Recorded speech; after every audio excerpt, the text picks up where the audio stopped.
You kept pushing on, but then you went too far. When your ship has sailed and all your dreams are lost, everything is wrong, you feel like it's your fault. Just remember, I will be there for you, baby. Remember, there's nothing out there to get you, don't forget it. When life throws lemons, just call me. Just call me. Just call me.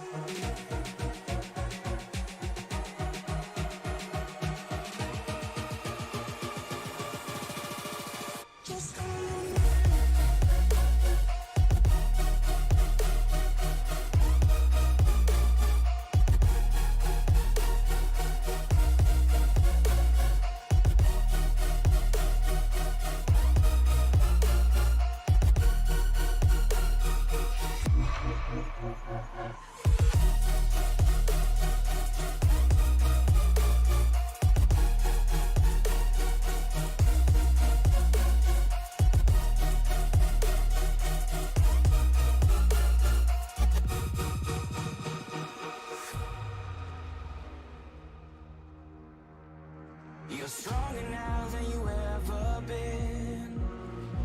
You gotta leave now, it's time to catch the wind. You will climb up high and look through the clouds.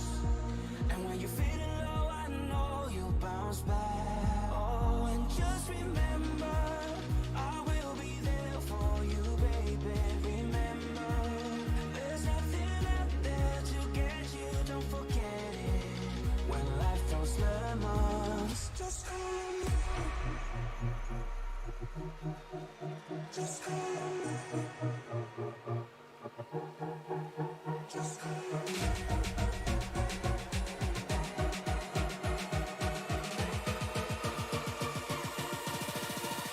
Just call me.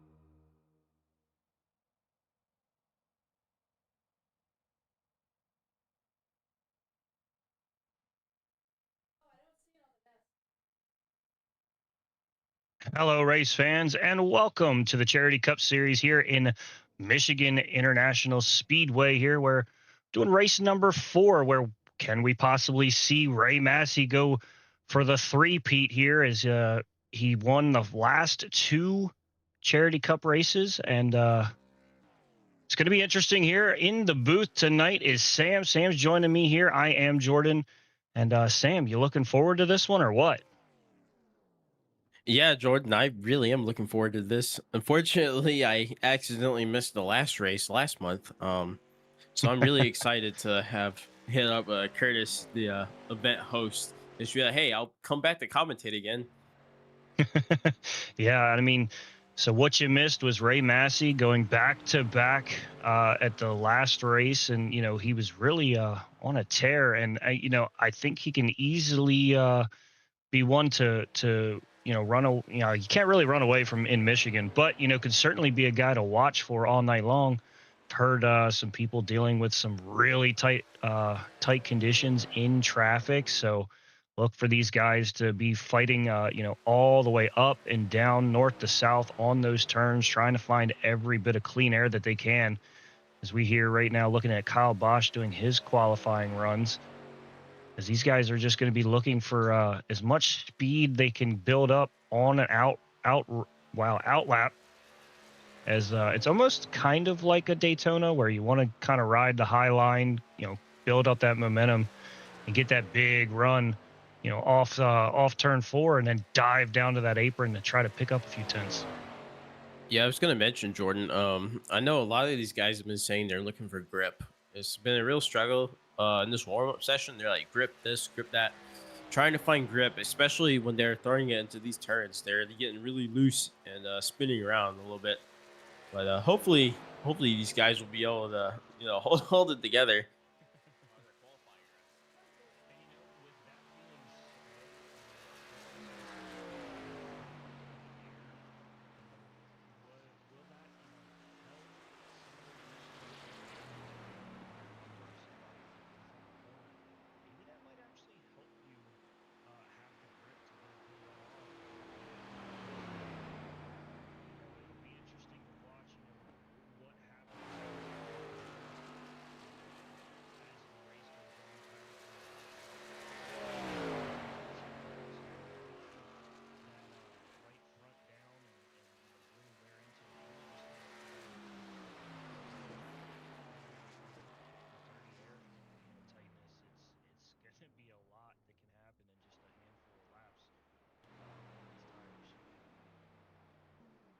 I definitely agree, Jordan. My question to you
Yeah, Jordan and Sam, this is, I guess, a perfect time for me to step in, introduce myself, and get ready for the invocation here.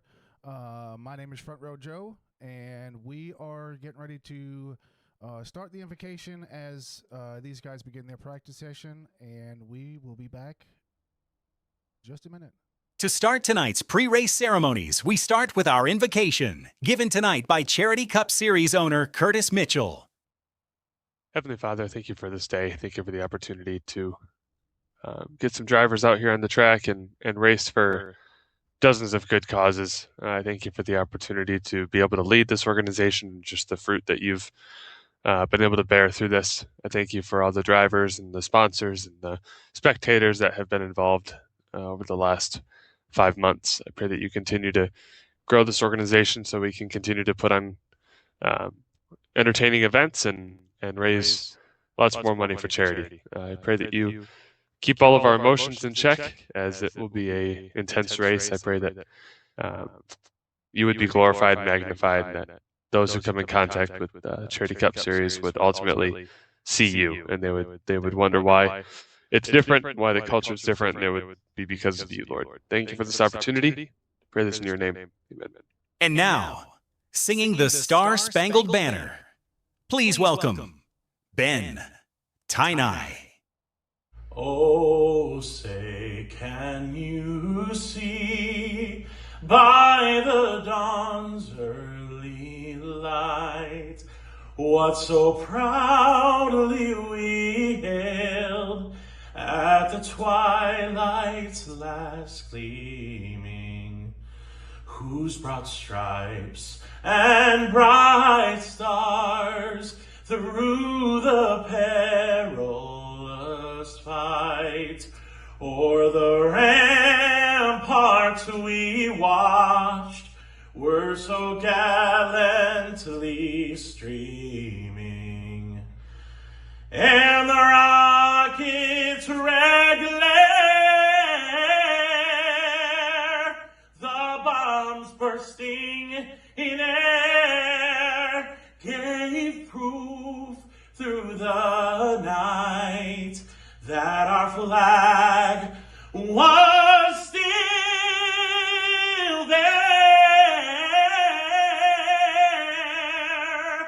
Oh, say does that star-spangled banner yet wave o'er the land of the free and the home of the brave.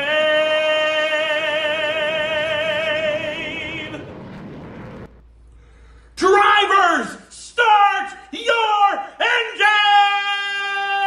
And he served in the army, we lost his right eye, but he flew a flag out in our yard till the day that he died. He wanted my Hey everybody, NASCAR driver Anthony Alfredo here. Hey everybody, Brendan Gaughan here. Larry McReynolds here with NASCAR on Fox. All the drivers competing this year are supporting a great cause because this is racing monthly on iRacing that ultimately supports great causes. Go out, enjoy, be safe, and have fun. Good luck this season. Have a great time. Thanks for what you do, giving money to charity and getting a little iRacing in. This is a great cause, a fun way to utilize the iRacing community in service to have fun competing against one another and doing good.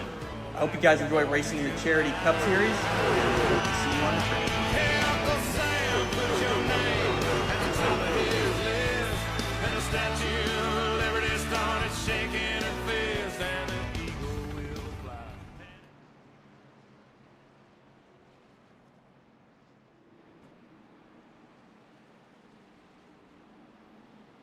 Back here for the Charity Cup Series as we get ready to go here. Warm up just about done.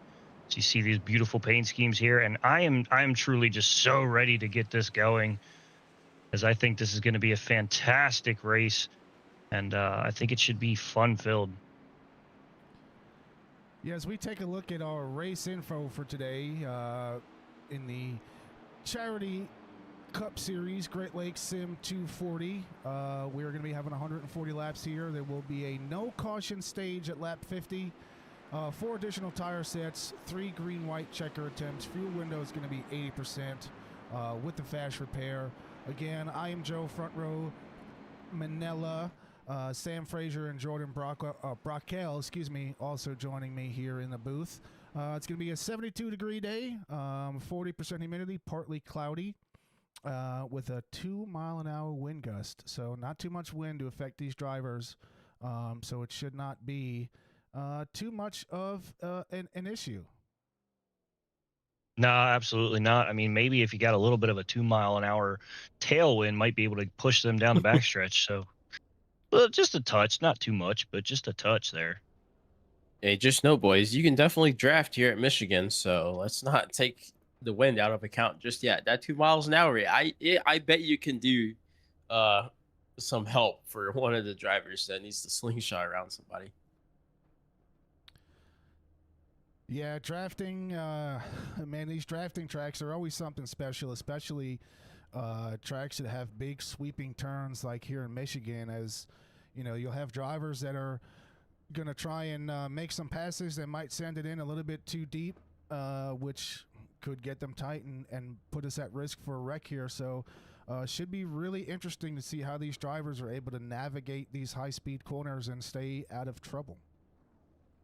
Yeah, don't look don't be surprised if you see almost 4, maybe even some semi 5 wide down the front stretch into some of these turns too. So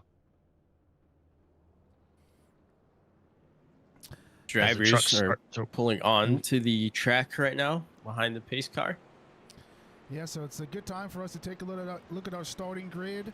Starting on row 1 is going to be Dylan Chavis and Christopher Pendel.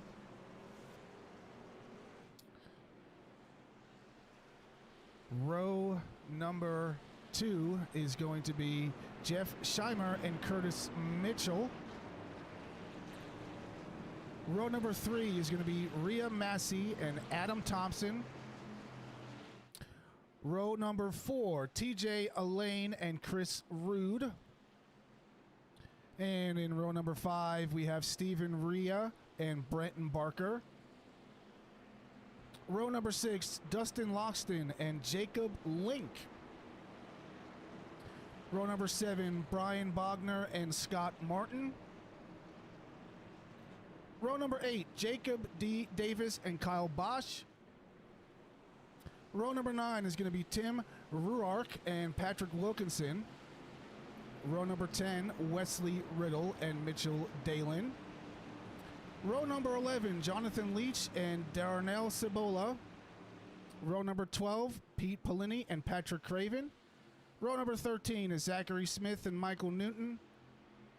And that is going to do it for our starting grid as we're green here at Michigan International Speedway. Yeah, green flag in the air here for race number 4 of the season for the Charity Cup Series as Dylan Chavis takes off. And Christopher Bendel to his outside, the 32, a little high there, all ready to start, as now we're almost 4 wide out of turn 2 here. As you see, it's a little tight there for just a second. The 81 Ram there on the inside, Dustin Logston fighting the 77 of Brent Barker and Stephen Ray. Or Chris Rude, my apologies, I looked at the wrong number here. But yeah, these guys are already getting a little feisty here, trying to go 4 wide, 3 wide there in the middle now. Curtis Mitchell and Christopher Pendel are already going at it pretty hard there in the front.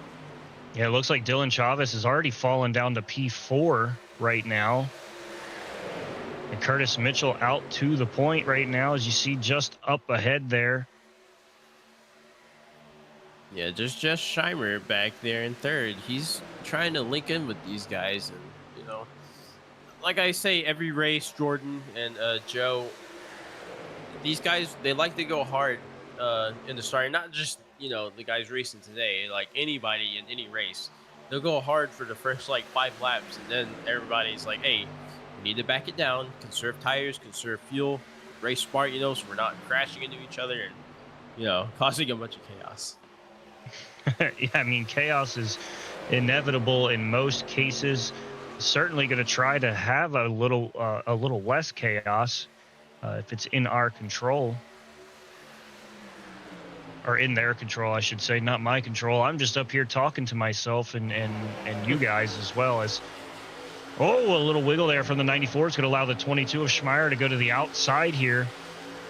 Let's say Schmeier got a little bit loose too.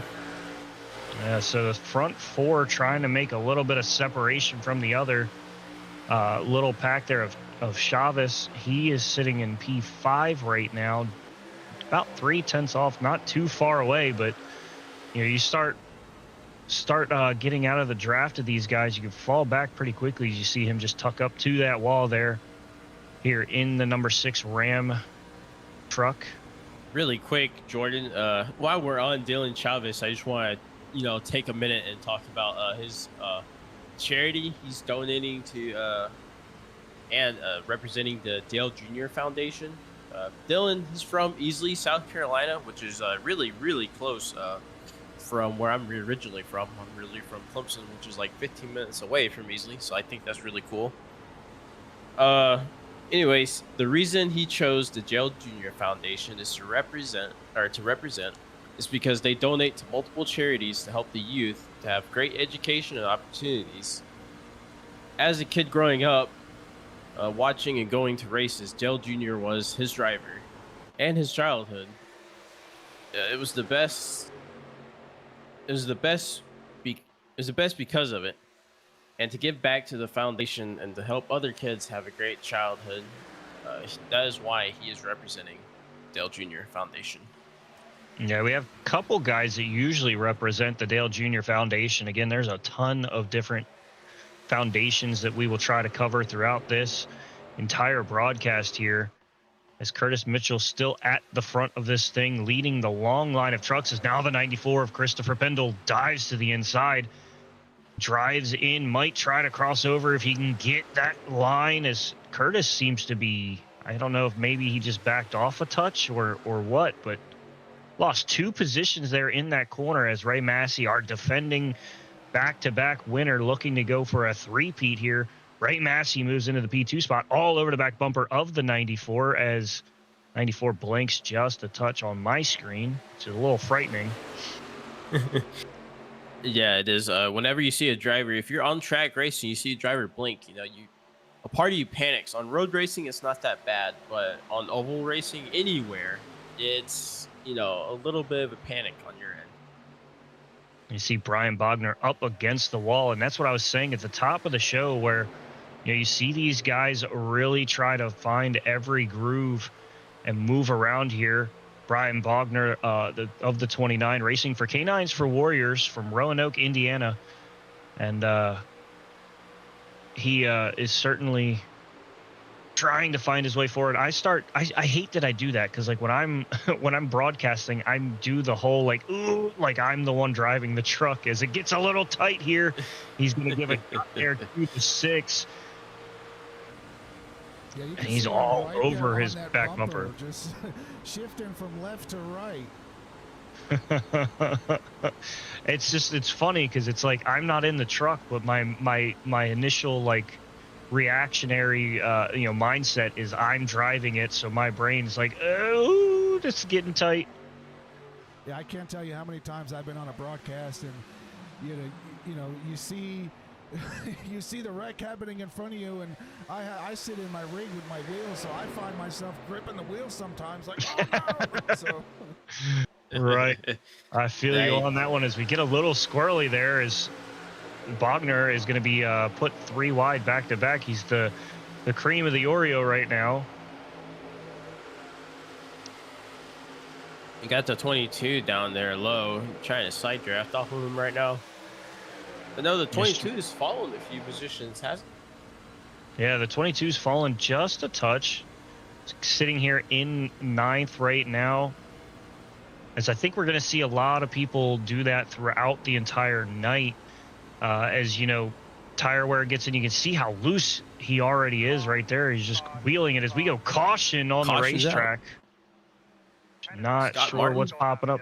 And maybe Scott Martin, that's a name that popped up. A couple more names of Zach Smith and Jonathan Leach popping up. Jonathan, not John. John Boy. I don't know.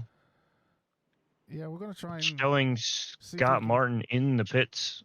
Go back and see what happened here. It's not showing me an incident, so oh, there it is. Let's see if we can go back and find it.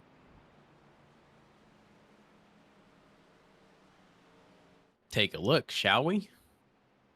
The iRacing.com pace car comes out on track to get these boys stacked up. See Scott. You can see the 67 on pit road right there, missing a left front fender, missing a hood. As we try to locate that incident for you.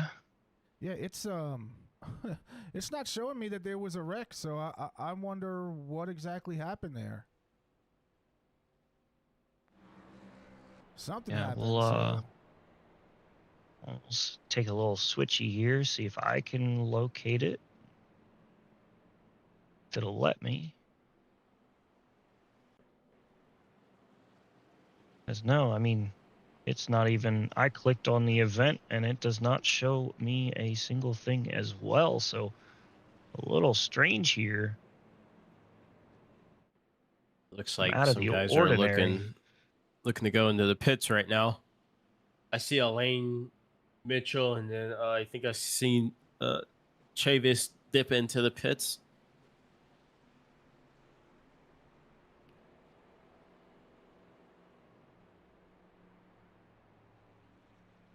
So while you guys try to find the replay, I'm gonna talk about. Oh, I Pendel. think I may have our situation here, and I can give you a little play-by-play as it happens.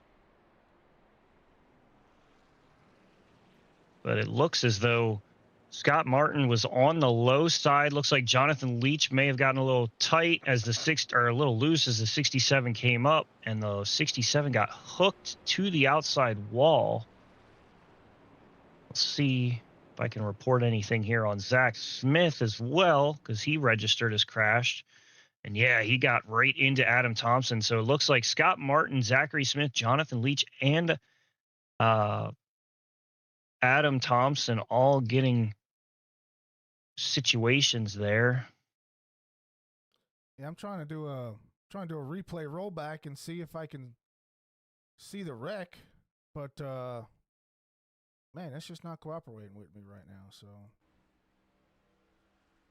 Well, you know, technology still has its improvements that are needed, it sure does.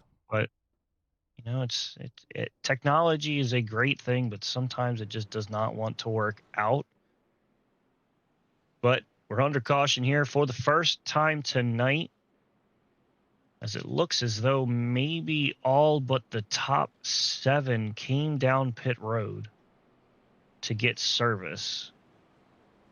So you have Christopher Pendle, Ray Massey, Jacob Link, Chris Rude, Patrick Wilkinson, Patrick Craven, and Kyle Bosch all staying on the racing surface. You know, going to save those tires as well. I mean, others are going fuel, so maybe some guys trying to shorten a pit stop later on. You know, Curtis Mitchell, he had fallen to 3rd, so he only falls 5 spots. So he's going to be able to, you know, stick right with these guys and maybe push one of those stages a little, or well, I can't say stages, push one of these cycles farther and, you know, maybe pit for less fuel if they still decide to stay on the same schedule as the others. Or maybe run that session long. You know, you're going to be less, you're going to use less of a tire later on. I'm certain these guys certainly have the notebook that they're starting to jot down in their head of what they want to do and how they want to achieve it, or where they want to set themselves up for that last, you know, run after a pit stop. And, you know, certainly you write up you write up a plan and just hope it all goes your way. But we're going to see if Christopher Pendle and Ray Massey, how they plan to go through this restart. Is Ray Massey going to be on the outside? Christopher Pendle going to be on the inside? That pace car makes that turn off. I can't say a hard left turn for once, but makes that turn onto pit road. Hands control to Christopher Pendle as he gets into the restart zone and fires away. Going to be able to maybe slide up in front of Ray Massey. Ray Massey's going to be the guy that I think you want to block at all costs. I mean, this guy has this Cup Series, this Charity Cup Series down to a T, as he is a 2-time winner with only 3 races being completed, and certainly looking to go 3 for 3 in the last 3 races. Yeah, it's Christopher Pendle. He just kind of pulls away there, and it looks like Jacob Link has snuck right up in front of Ray Massey. So I know Ray, like you said earlier, he's going to be trying to go for that 3-peat today. Anyways, really quick, while we have Chris Pendle in the lead, I thought I would go ahead and pull up his information and just talk about his charity really quick. So Christopher Pendle, he's in the number 94, currently leading this race. He's representing Autism Speaks. His card reads, "Proud father of 2 boys. I chose Autism Speaks because my oldest son, Trenton, has autism. So only fitting to choose that organization and hoping to spread more awareness for autism awareness, especially in the month of April. I am also married of 17 years to my wife, Ashley, who we celebrate our anniversary this month as well. So April is a big month for me and my family. Outside of sim racing, I work at J&G Pepsi in Ripley, Ohio, fixing the vending machines there. Looking forward to making my debut at Michigan." That's pretty cool that he's making his debut at Michigan. As we have a caution out. Absolutely. I was just about to interject as we have a caution for the second time. It looks like Mitchell Dolan and Darnell Sabola those guys are the two that have popped up here as having situations here. As you look on Mitchell Dolan's 308, I'm not seeing much there on him. Maybe that right front a little bit if I'm trying to take a little peek. As it seems like the replay just is Yeah, I'm not sure exactly what's going on. I've got the right camera selected, but I don't know if maybe there's some internet issues or what. But I thought you may have just spun out. no, because it involved Darnell Sabola as well. So I'll take a peek back here. No, it looks like Mitchell Dolan just came to a stop. Look at so the 40 of Sabola and the 308 of Dolan kind of got mixed up together there as they came off of. Oh, here we go. Turn and just side by side, and just 40 got shoved down into the 308 there. Ooh. yeah, Got a little bit more than just cosmetic damage for the number 40.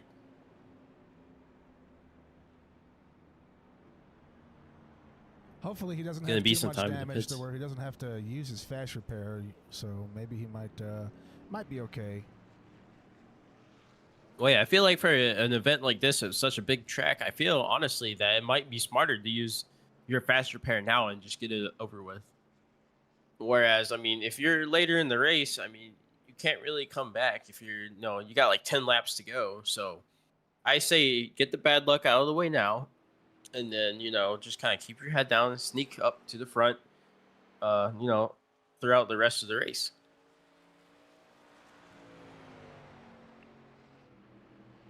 Yeah, I mean, when you have to burn a fast repair, I feel like that does put you in the mindset of maybe driving a little bit easier. And it's someone up here that hasn't had to use it, come to the last 10 laps, they might just throw caution to the wind and, go for it. But if that guy doesn't have that, he might not maybe throw as much at the at whatever he attempts to do, knowing that if it's a terminal wreck, he doesn't have that fast repair to lean on as someone who does.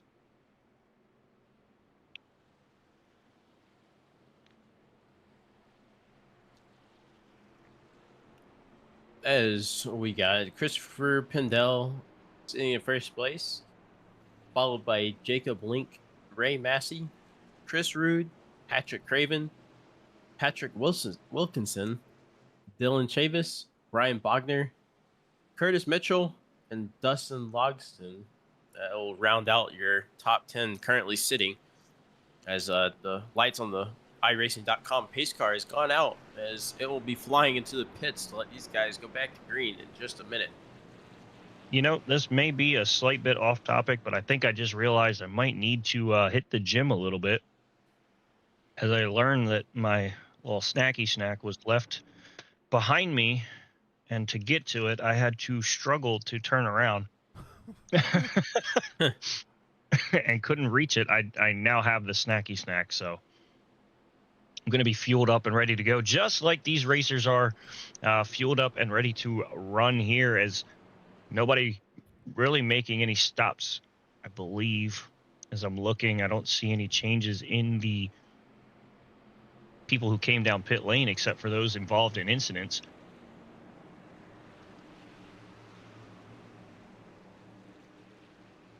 But Christopher Pendle going to be on the outside here. No pit stops. Yep, no pit stops. Christopher Pendle going to have control over the restart once again here with Jacob Link to his outside. So we roll into that restart zone. Green flag in the air.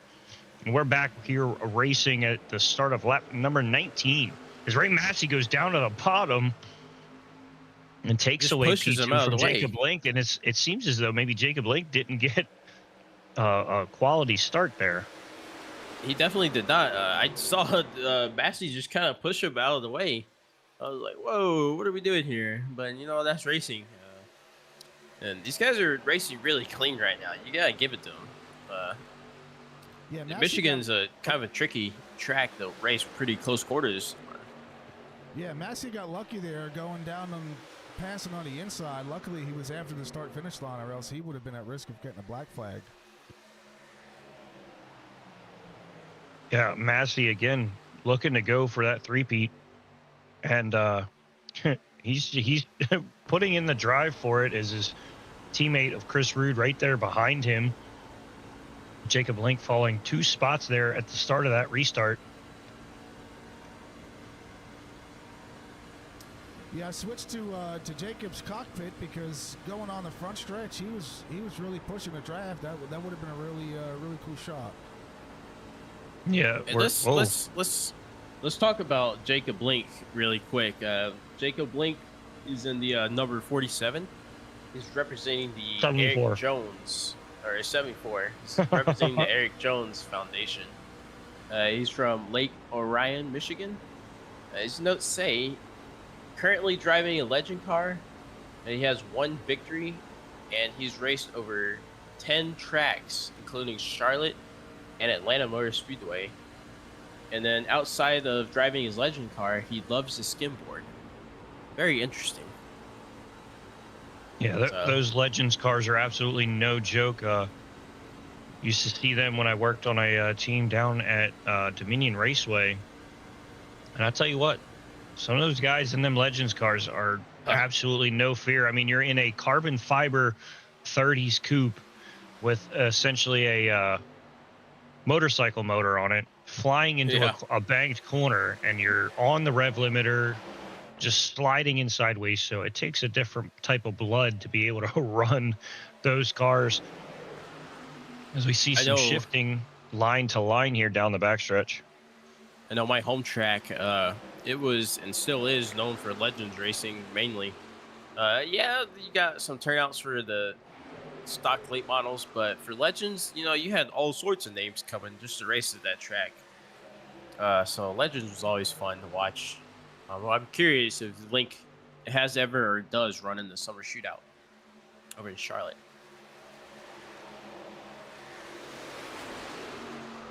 Looking here at Brenton Barker in the 77 machine here, as Brenton Barker racing for the Salvation Army here from Milwaukee, Wisconsin.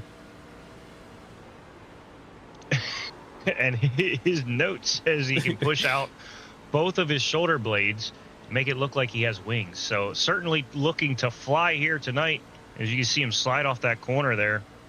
And these guys, no joke, they are definitely fighting some loose conditions. And it's going to be really interesting to see how these guys can make this work, because, I mean, they are all over the place.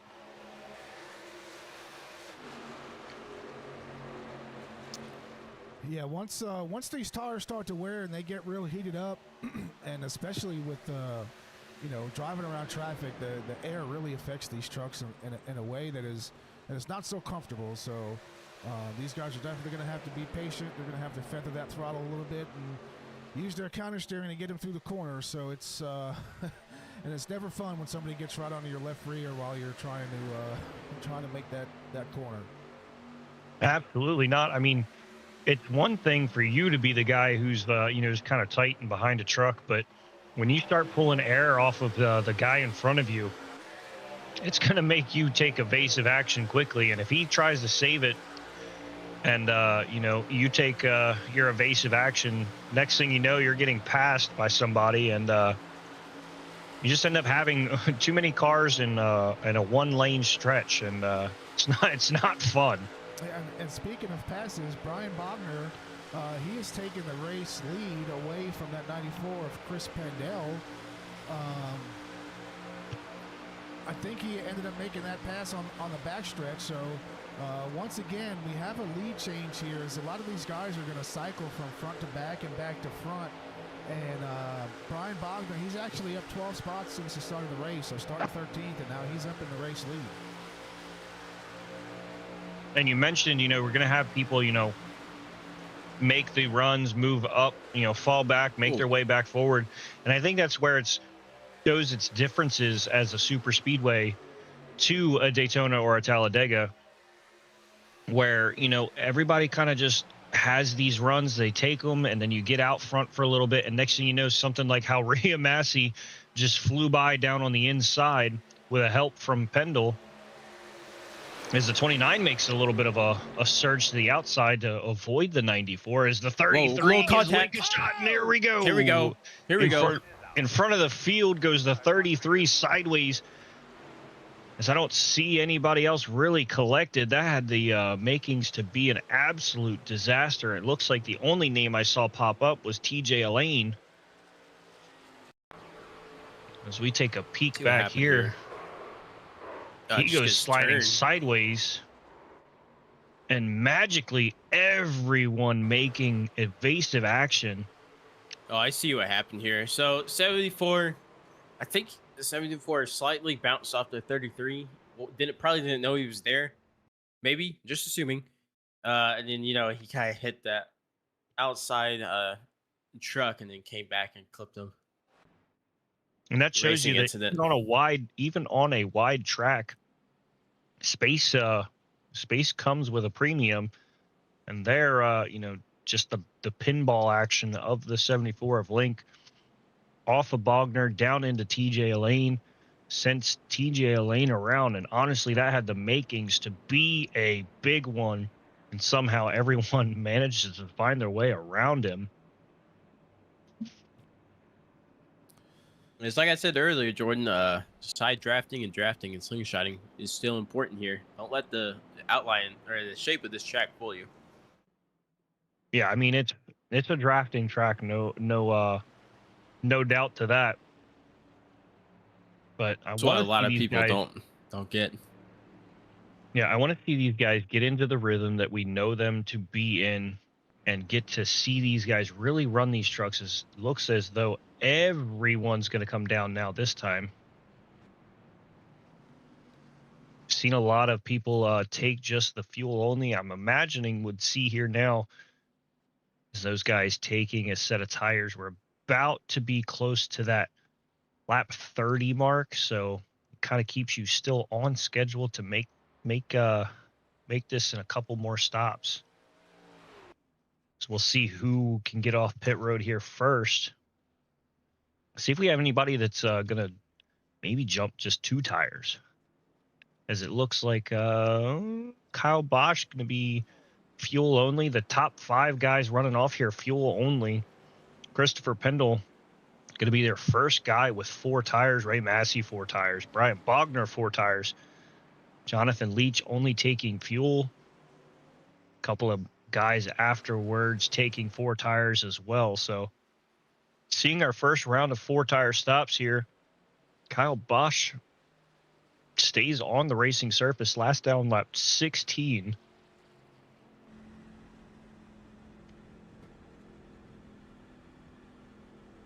As we've seen him up and down the field here a few times, but you know, he came down and fueled. Maybe he's thinking we get a couple of cautions here, might be able to make a stop with everybody else a little later. You know, everybody's got their own system and their own schedule that they're trying to adhere to. Yeah, you know, you never want to like judge people's race strategies, because I know other leagues, like the super long ones where they've been running for like well over a decade now. I've seen some really weird strategies. I've said it over the broadcast and be like, what are they doing? What do they have planned here? They end up winning the race and they have like a whole different strategy. Anyways, really quick, while we're on Kyle Bosch, I just wanted to look at his thing. He is representing the Semper Fi and America Fund. Yeah, so the Semper Fi and America's Fund, they're a nonprofit, and they provide a variety of programs to assist wounded veterans in all branches of the armed forces. So that's a very noble fund for him to support. As everyone knows, you know, our veterans need as much help as they can get. And there's quite a few homeless veterans out there, so these programs are definitely going to help a veteran in need, someone who sacrificed a lot to serve this country, and I do believe he might have caught a pit road penalty here as we see him go into the back of the field. Yeah, I don't know, because unless he just drove straight through, I don't think he stopped. Maybe he got a speeding. I'm not sure there. It says Zachary Smith in the number 1 is all the way up in second. Yeah. That is crazy. 30 positions gained. Yeah, so Zach Smith going to have control of the restart here. He's going to have Barker to his outside. Zach Smith's going to bring this to green as we go flying down towards turn number 1. Zachary Smith in the lead. Pendle to his rear bumper there, and not sure. I'm still kind of curious as what had happened to the 16. As I just thought he had stayed out, but no. I mean, Zachary Smith going to be the race leader off turn number 2. But for how long is now Pendle's got to run on the inside? But Bogner going to dive to the inside of him to push it 3 wide with Jeff Schmeier. There goes Brian Bogner. He's trying to sling his way up. Very fun stuff. It's really fun watching these guys at the start, because they'll do stuff like that. And they'll make some crazy moves. You see Brian Bogner now just sliding up in second place. And really quick, Brian Bogner, number 29. He's representing the K9s for Warriors. He's from Roanoke, Indiana. And his notes say, I may have only 9 3/4 of my fingers. No! Sorry to cut you off there, but Zachary Smith with a big slide off corner. But I'll still wave when I'm passing you, as you just saw. He probably was waving right there to Zachary Smith. Yeah, I don't think he was waving. He was probably showing him one of his 9 3/4 fingers. It's probably the one that is missing. The 94, I don't think intentionally, but squeezes Bogner into the wall. And now Bogner going to fall back down to 6th right now, as now the 94 of Pendle back out front here with Massey in tow.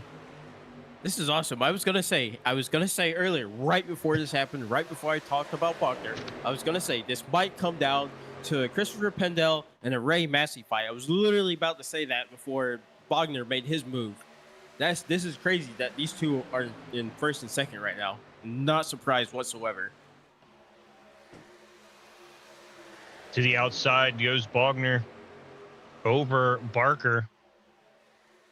Chris Rude just slightly in a 3 wide situation as they go around the out. Bogner goes around the outside. Damage not hindering him in the slightest. As we go on board with Chris Rude, as Chris Rude and both him and Ray Massey both racing for walking and rolling costumes.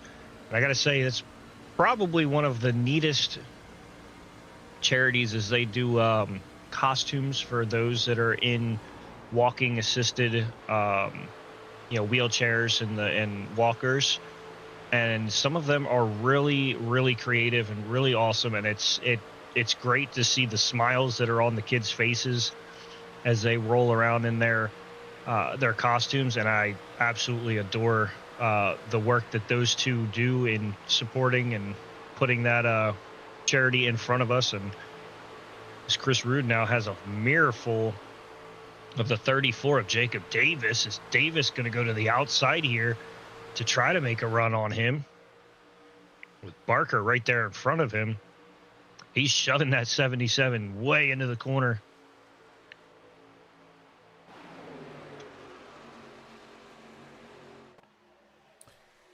Well, I got a little bit of bumping between the 24, and I believe that's the is that 77? Maybe the 77. The 77 of Barker. Yeah, they had a little bit of a bump. Nothing too crazy, no drama. Just a little bump drafting, no harm, no foul there. As we see the that's the 34. As you say, no drama. Logston gets mad sideways off corner right there to the outside of Jacob Link. He must have done a really good job at catching that really fast, because I'm not going to lie, I was looking away and I didn't even see that in the quarter. Link giving a small shot. Look at Logston taking the far outside line around pretty much the entire track there. I didn't notice that. He's taking like the outside line most of this race. Not Well, yeah, wanting I to try mean, to fight you low. can kind of carry that momentum in that middle and high line.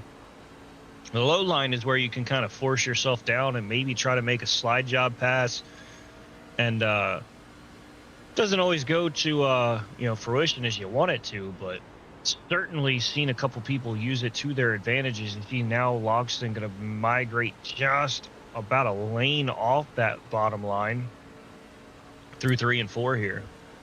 Yeah, and that's where we're on board with Dustin Loxton here. Dustin is driving for Extra Life.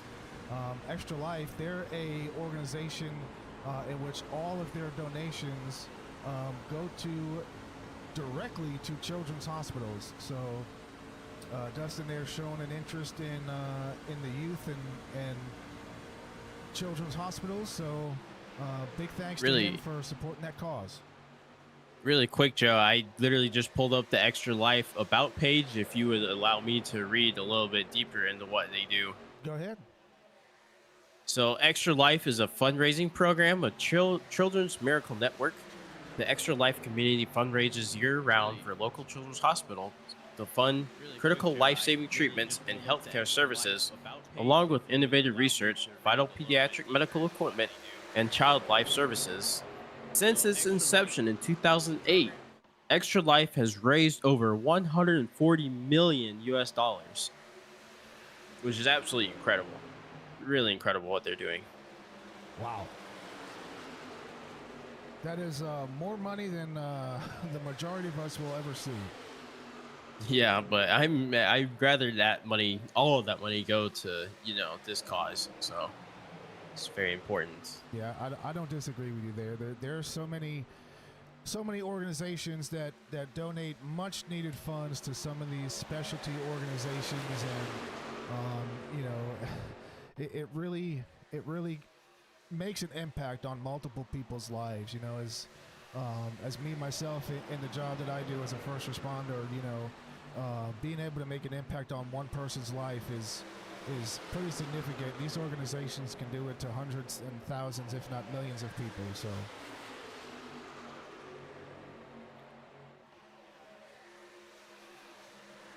you got Jeff Schmeier and then Tim Ruark side by side.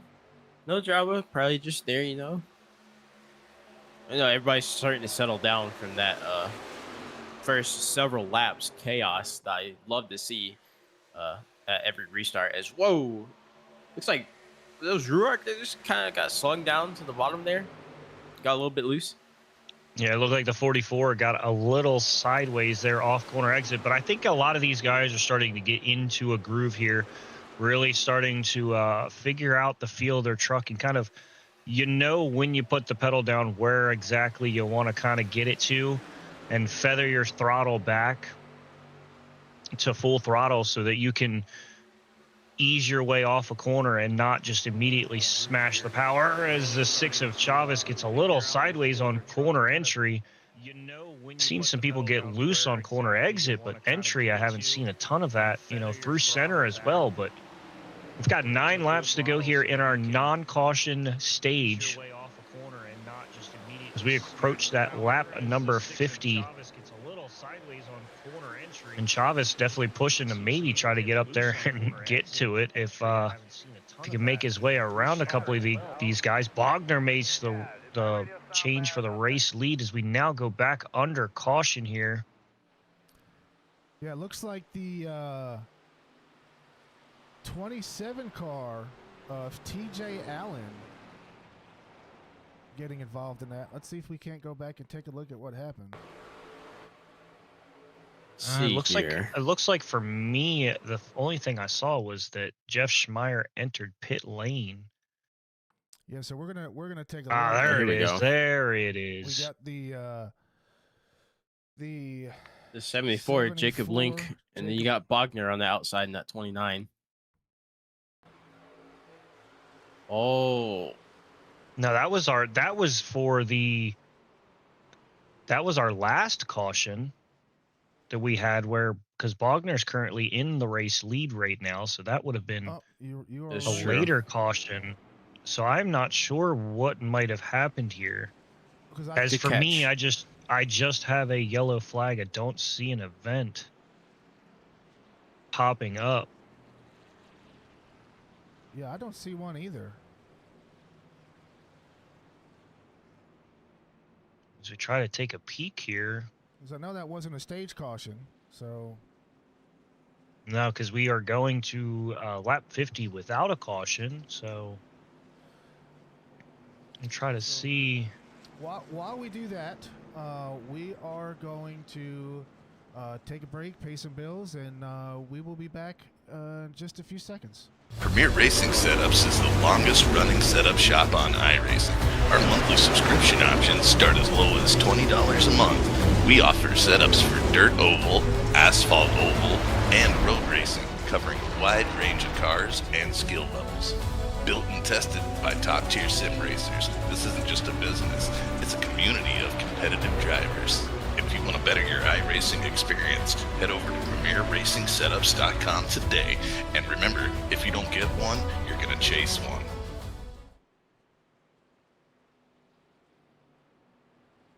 Oh, dang it. Where is Schmeier? We are back There's Schmeier. here. We are still working on trying to find this incident that brought the caution out. Yeah, so from what I see, it looks like going into turns 3 and 2, if I can get my camera to act the way that I need it to. Going through 3 and 4, it looks as though Schmeier, or Link, and another ungiven number right now, kind of get close to each other, check up. Schmeier checks up to avoid, and then looks like the 82 of Wilkinson hits the back end of the 22 and sends him up into the wall, and then Schmeier just diving down to the apron to come down pit road. And that was what gave us the caution there. And I'm trying to flip over to see what happened between Link and, so it was Link got loose, the 81 set him straight. Schmeier tried to check up, and the 82 hit the rear end of the 22 and sent him up into the outside wall. Let's see if we can do a little rewind here. Yeah, we do want to apologize for the replays that we are trying to get, as it's not giving us the event and telling us what happened. It just tells us that the yellow flag has come out. Yeah, being able to see everything behind the scenes, I can confirm it is the system, not them. So, oh, loose there. What happened?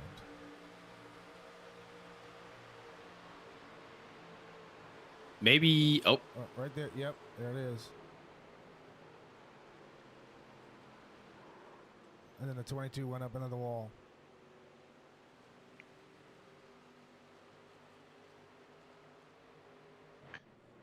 It's almost like I saw the future and told you guys, you know, what happened.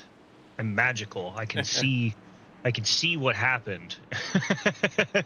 As we get ready to go back green here, the 94, again, the control truck here. As he rolls into that restart zone, green flag back in the air, as there's a kind of a shuffle there on the inside, as he's able to get away quick. And everybody else kind of stacked up on that inside line. As we go off Pendel's starts are literally insane. He just tries to run away while everybody else just plays catch up. And then Ray Massey, you know, he kind of like backs off a little bit, sees what happened, feels it out, and then he's like, all right, it's go time, and then chases down whoever's in front of him. It's absolutely incredible to see these two on the restarts. Yeah, and I mean, it's not like a Daytona where, you know, everybody stays in line and, you know, if you get too big of a jump, you get run over. It takes these cars a little bit longer to kind of wind up and, you know, get the runs, especially on older tires. You know, you're having to pull a little throttle out of the corner and kind of float the throttle a little bit. And it's not just a foot to the floor. We'll catch him when we get back. Is right here on Jeff Schmeier here, back here in the 22nd position in the number 22 truck. Yeah, Jeff Schmeier and the number 22. He is from Lawrenceville, Georgia.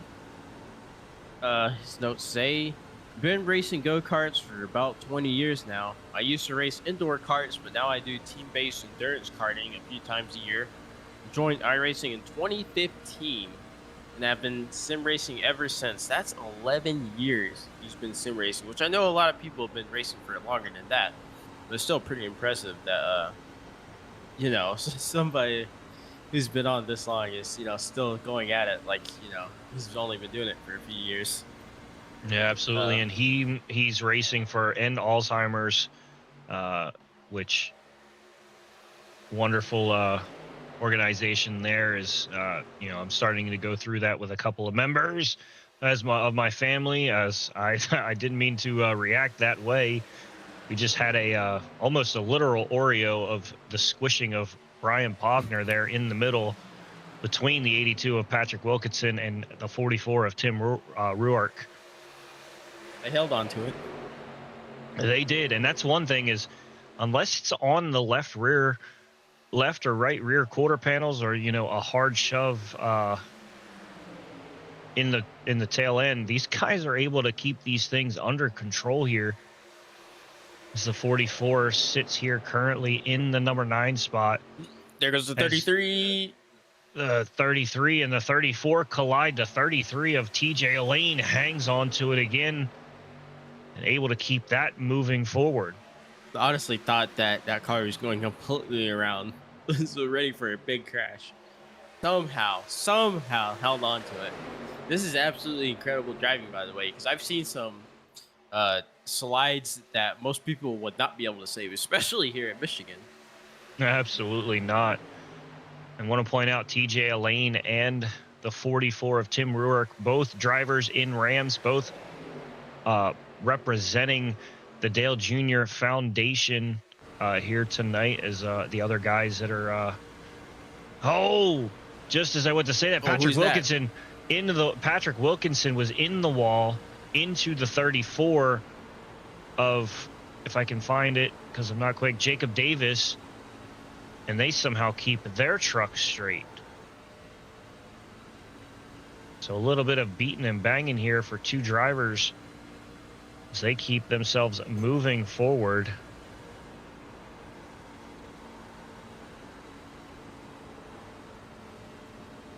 You can see just how out of control these trucks are. Just you can just see them sawing at the wheel left to right. Yeah, it's like I said. There's not going to be any grip at some point in these runs, as we got Curtis Mitchell and Ray Massey out there in the lead, followed by Christopher Pendel. So Curtis really putting on a fight. Yes, we're up here with Jacob Davis. Jacob Davis's charity that he's supporting is the Hope to Dream Foundation. Jacob is also the Full Blast Motorsports co-founder, and the notes here say he is one heck of a guy. So, heck yeah, Mr. Davis. Well, he is one heck of a racer there, as he was all the way sideways there, as TJ Elaine giving him a massive shove there, trying to move him forward.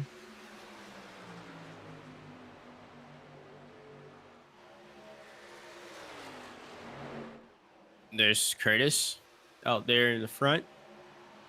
These three make this look really easy, by the way. Michigan, especially in trucks, is honestly kind of hard, like, to be competitive, like, racing in. But these three, they're making it look easy right now. Yeah, and if they continue to stay single file the way they are, with the guys behind them battling, shuffling back and forth, and staying too wide, they're going to create a bunch of separation. Yeah, they'll never be able to catch them back there.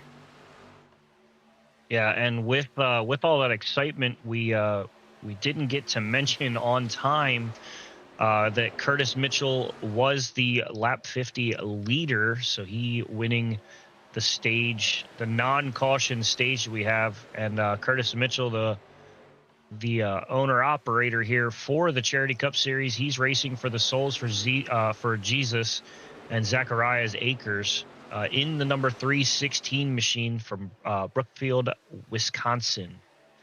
The cheesehead himself. Yeah, it says here that he just took up drumming and has an amazing time playing drums on his worship team at church, which is pretty awesome.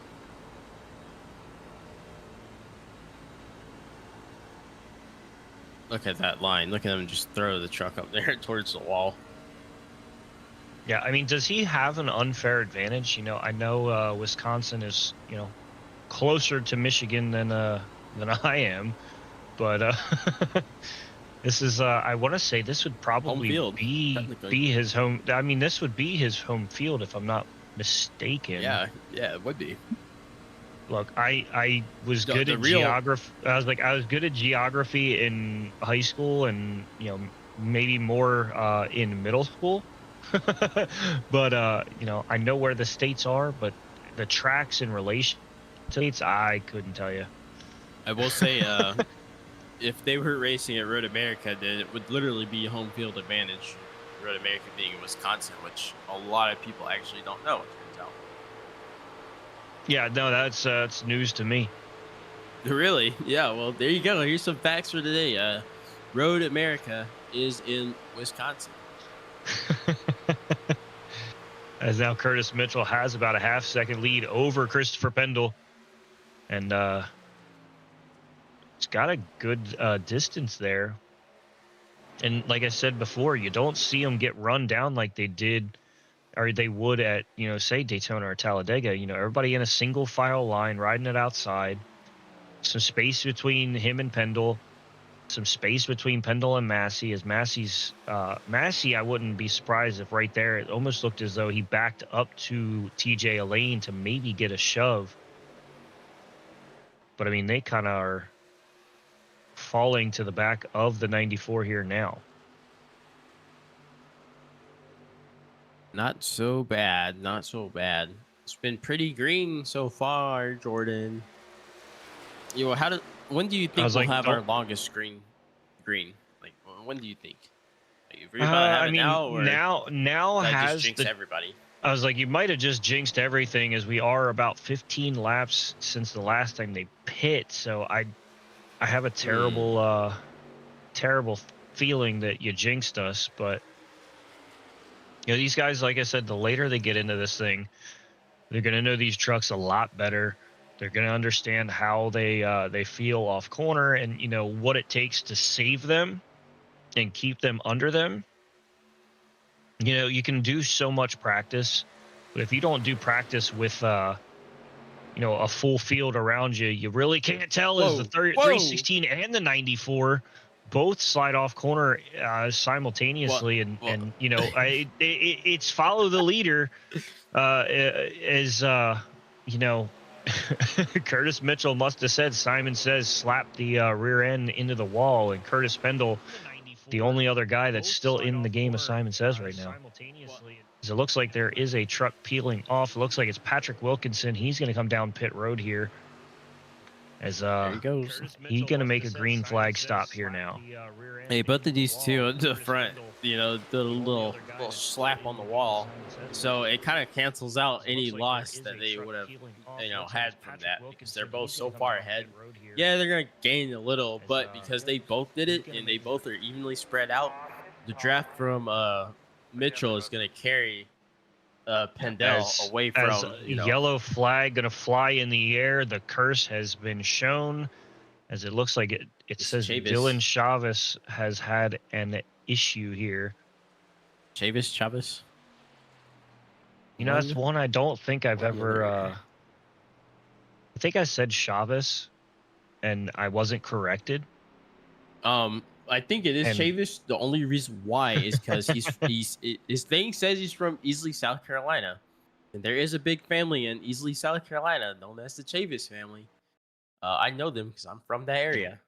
Dylan Chavis having some right front damage, as it seems like every time there's an issue, it doesn't stay on the truck that is having said incident. As it looks like the 44 gets loose, comes down into the 6. 44 went head first into the, yeah, I saw that fender flopping in the wind. Yep. The 44 with some massive damage. The 6, not as much there. So he might have a little bit of right front damage from that contact from the 44.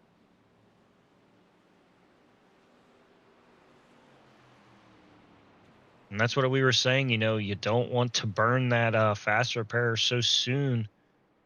Could put you into this territory now where I'm not sure if Chavis has had to use it at all, but if he does elect to use it, if he still has it now, I mean, it's going to be done with it. Any more damage to any of those panels is certainly going to be an aero deficiency in that truck. And a track like Michigan, you don't want to have an aero problem, as you find yourself falling off the tail end of the field rather quickly.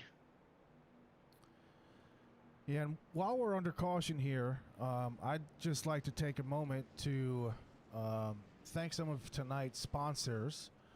We have quite a few on board tonight. We have AdminBoxx. We also have Great Lakes Sim. We have Healthy Hearts, Elderberry Syrup, 1-800-HydroHot. We also have Johnson & Sons Paving, Leonard Motorsports Marketing, Lisbon Creek Systems, Security and Communications, as well as Ranger Creative Concepts out of Lakeland, Georgia, as well as Vibrance Media and Langer's Auto Spa. So big thanks to all of our sponsors for tonight's race. As always, we are here with Sim Racing Media. And we have been given a really good race so far. It's no lack of entertainment here throughout the night, as these guys have been sliding and throwing themselves around. And, you know, Patrick Wilkinson, he happened to just come down pit road as that all happened. So is the current race leader, but only made a stop there to repair his machine. It still says his last pit was 33 laps ago, so now 34. So didn't get any service done, just came down for, I guess, just repairs. And a few drivers only taking 2 tires here on this pit stop. Darnell Cibola, Jeff Scheimer, Curtis Mitchell, Patrick Craven, Dustin Loxton, and Scott Martin only taking 2 tires. So yeah, it's definitely going to see how that reacts to these guys. And, it's one of those things, you bring up that little tire black box and you see, oh, those inside tires aren't being used. Let's just slap some right sides, maybe get a little bit of track position, put yourself in a position to, be towards the front of this. And one guy I'd be looking at right now is that 33 at TJ Elaine. He's constantly been fast, especially last race out, had some situations, but definitely a really, really good racer. So look for him to be someone tough to pass here, as he's definitely going for a race. And I mean, why not? A Great Lakes sim racer, you're in Michigan. It's kind of a duo there. yeah, little adds a little bit of sentimental value as well as bragging rights. So I wouldn't, if I'm in his situation, I'd be pushing to get a win here too. But we're going to stay on board with TJ as we get ready to go green here and see if he can use some of that speed to get a good jump here on this restart. Absolutely rolls into the restart box. Wilkinson fires off, and Elaine going to fire off to his outside, and see just the jump that the inside truck gets with control of the restart. Gets a good jump out there. So it's showing how valuable it is to be that front guy. As you see right there to the inside of TJ Elaine is Darnell Cibola. And with the jump that the 82 gets, it allows that 40 to move up into position. Is now Jeff Schmeier, who was in an incident earlier, now to the inside of the 40, looking to make a run back for the front.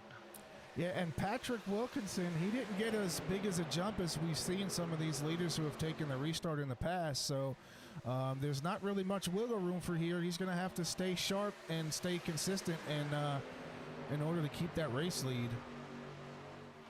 We got a battle up here between Elaine and Wilkinson, but back in the back, I noticed that some guys almost went 4 wide back there. it was pretty close, and I honestly thought it was not going to end well because I swear they slammed into each other. Yeah, we see. It was right there as the 34 just got hit. Yeah, a little 3 and 4 wide action right there as they come out of turn number 2.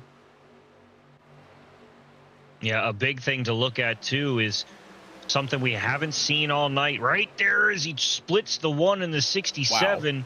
The 94 Pendle in traffic for pretty much the first time tonight. I mean, you could say that first and second place are considered traffic, but this is the first real traffic as, you know, he's got to find his way back to the front here as my screen decided to say TJ Elaine dove all the way down to last place and back up to first. Just not really sure what's up with that. It's a little glitch in that coding.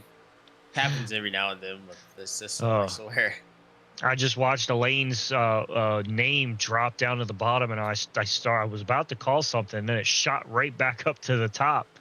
Speaking at the top, Curtis Mitchell and Ray Massey have found their way around, as well as Chavis has found his way around, and the three of those 3 trucks just linked up and rolling here as Ray Massey right in front of the 6 machine, and those guys locked together. I guess I can't say locked together because it's not like a Daytona where you're bumper to bumper, but as locked together here, as locked together as we've seen anyone here tonight so far. They're hanging with each other. As look now, none other than Brian Bogner entering his name back into the chat for the front as he's all over the back of Ray Massey. Going to give a shove there, going to use the wall to center himself and give a push there to the 23. He's going to put a lot of pressure on Curtis. Let's see what he's going to do. Curtis is going way low. Bogner able to stay way outside and keep that momentum. Going to go to the outside of Ray Massey now and going to use the toe from the 316 of Curtis Mitchell. He's going to definitely dive underneath him as Curtis blocks. Curtis blocks. That was about as close to a juke that I've ever seen a truck do. As Bogner tried to juke the 316 and go back to the outside where he'd made the run before, and is flying down here as we complete lap 68 of 120 here. As now we're starting to get into that, you know, since I said juke, as the guy on Red Zone would say, we're entering into the witching hour, as where a win can become a loss and a loss can become a win rather quickly. As Bogner now surges to the race lead over Curtis Mitchell here. Curious if Curtis is going to play follow the leader, which it looks like he's not. He's going to try to take the super low line. With that means he's just going to have to fling his truck all the way up right there at Bogner. And let's see if he's going to side draft, which I know he's not going to do it here, but when they get to the back straight, I honestly believe that Curtis Mitchell might try to side draft off of Bogner and fight him for the lead. You know, put on a little show for us. I'm not complaining whatsoever. Yeah, Bogner really making that outside line work. So as we do see Mitchell getting back up in front of him, but Bogner's still going to have some momentum. Looking like he's going to get up there and do a little bump drafting here on the back straightaway. He's not clear. He's not clear. He's not clear. This Chavis is right there. I honestly thought that he may have tried to swing it down low, and that would have been really bad, but luckily he was aware of Chavis's position as Chavis now slides right in front of Bogner. Bogner, like you said, still has that momentum just a little bit. Yeah, Bogner's truck definitely has the, you know, the arrow down. It definitely pulls really well. He's able to carry the momentum on the outside, but it seems like every time Bogner has gotten to the race lead, it's almost like his truck pulls the metaphorical chute and then just falls back to that second, third place spot that he fights all the way back up, gets to that race lead, and then once again that chute comes out and it's like it just pulls that truck backwards, and that's going to be something to watch if, you know, maybe later on in you know, the end of this thing we start seeing him really pull those really aggressive side drafts to keep that truck in that front space. See what it takes to keep that truck from falling behind. And, you know, as he gets right there to the back of Chavis, a little bit of a back off, you could hear him just kind of blip the throttle just enough to stay off the tail end of that truck. As these guys are constantly around a little bit. Yeah, these guys are constantly flip-flopping, as you can see right there on the bottom right-hand side of your screen. They're running a pretty identical times as I'm trying to see Bogner, Chavis, Mitchell, and Massey. Those guys there, as now they start to change a little bit as Jacob Link actually jumps up into the average fastest time. These four are putting up a show right now for us. Absolutely. Last lap around, Brian Bogner a 40-40, Chavis a 40-43, Massey a 40-46, Mitchell a 40-47. So it's all identical times. It's just who gets the run and where and what you can do with it. All just swapping positions every turn. Somebody else is in, first or second or third or fourth. Constant movement, which is fun for us, but for them, if they're not, careful, they're gonna burn their tires out really fast. Well, and that's the thing is, are these guys pushing as hard as they are because we're getting really close to what could be the last stop in the race that you would have to take. We're getting close to that, 40 to go.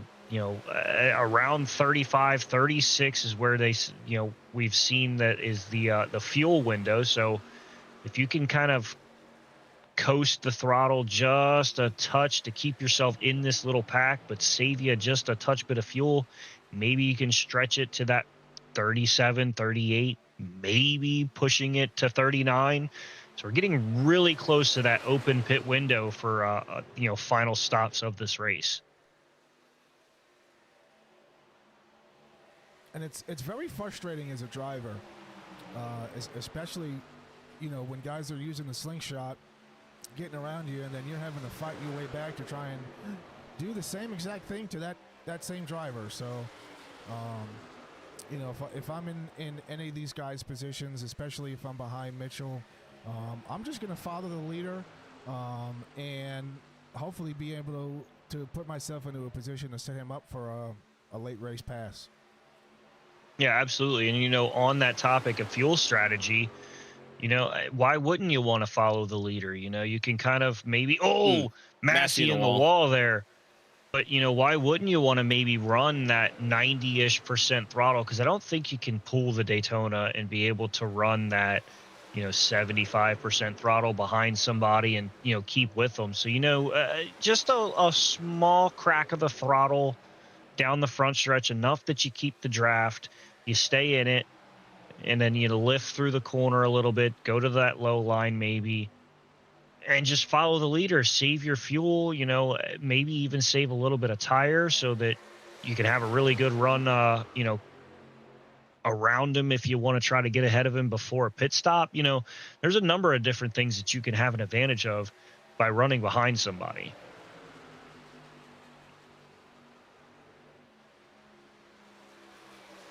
As now looking at the P5 spot, Pendle has made his way all the way back up. So, he's sitting about 2.2 seconds off of the race lead, but half a second in front of Link.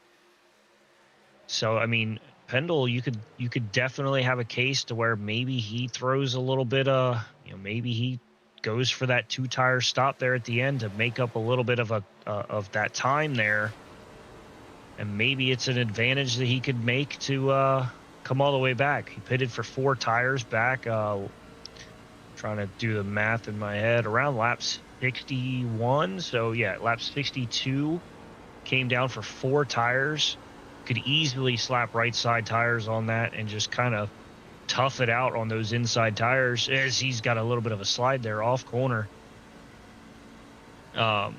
But, 2 tires can easily put him within a draftable distance coming back on the track with these guys. So he's had a bad, fast truck all night long. So look for him to be fighting there here soon, too.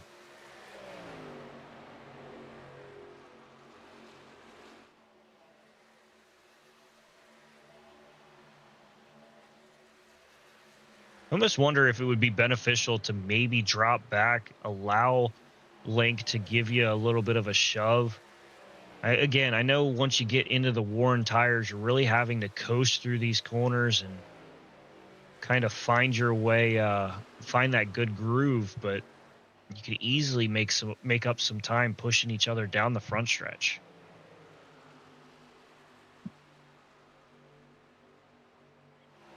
As we're following along with the 21 truck of Wesley Riddle here, as he's racing for the Ryan Blaney Family Foundation in that number 21 truck.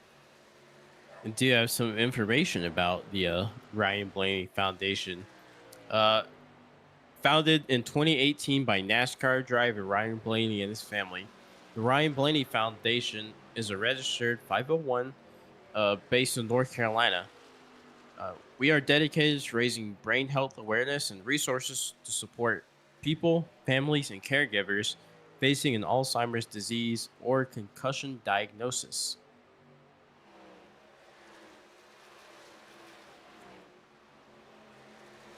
Now look at Mitchell Dahlin here in the 308. Very colorful car.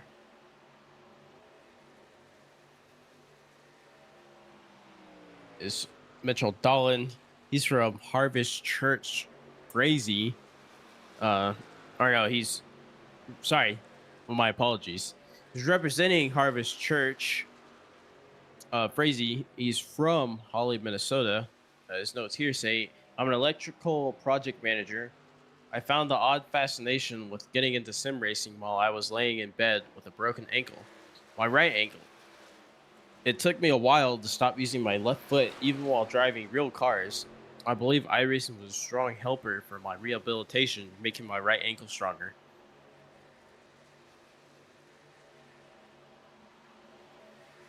As we take a look here at and go on board with Stephen Ray, he's supporting the Eric Jones Foundation. He is also from St. Paul, Minnesota. In his spare time, him and his three longtime friends have a NASCAR podcast called the Four and Fuel Podcast. So be sure to go out and show Stephen some love and subscribe to his podcast, the Four and Fuel Podcast.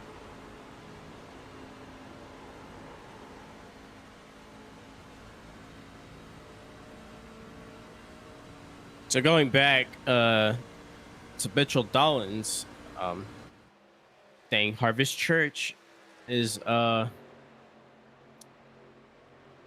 is a church, is why I was able to look up. Apologies here, as I was not able to find it in the notes, so I did a little bit quick digging.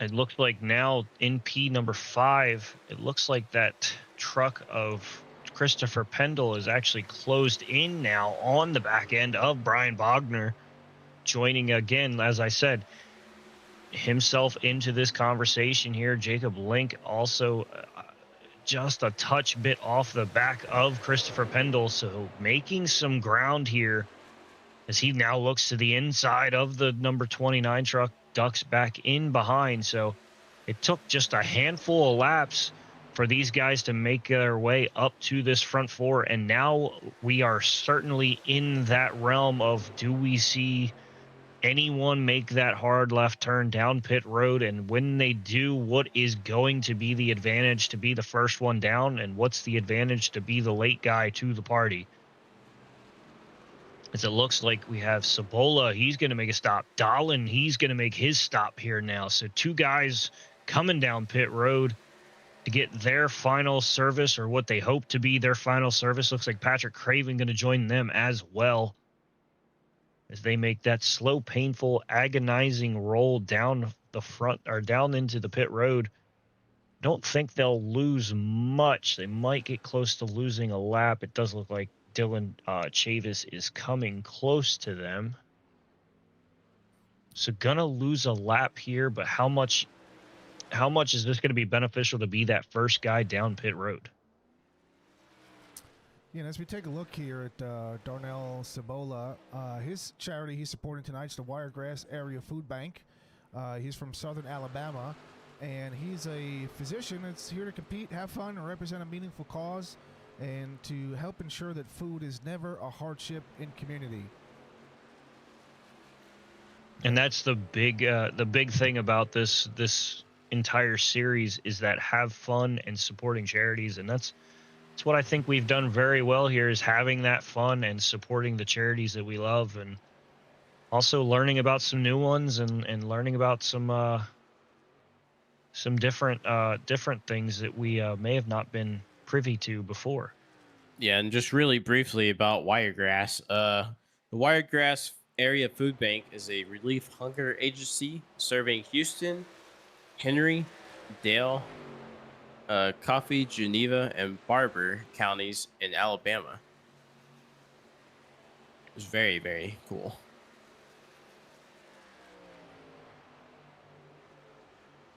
Got Chris Rude. He's from Kingsport, Tennessee, which is actually really close to Bristol.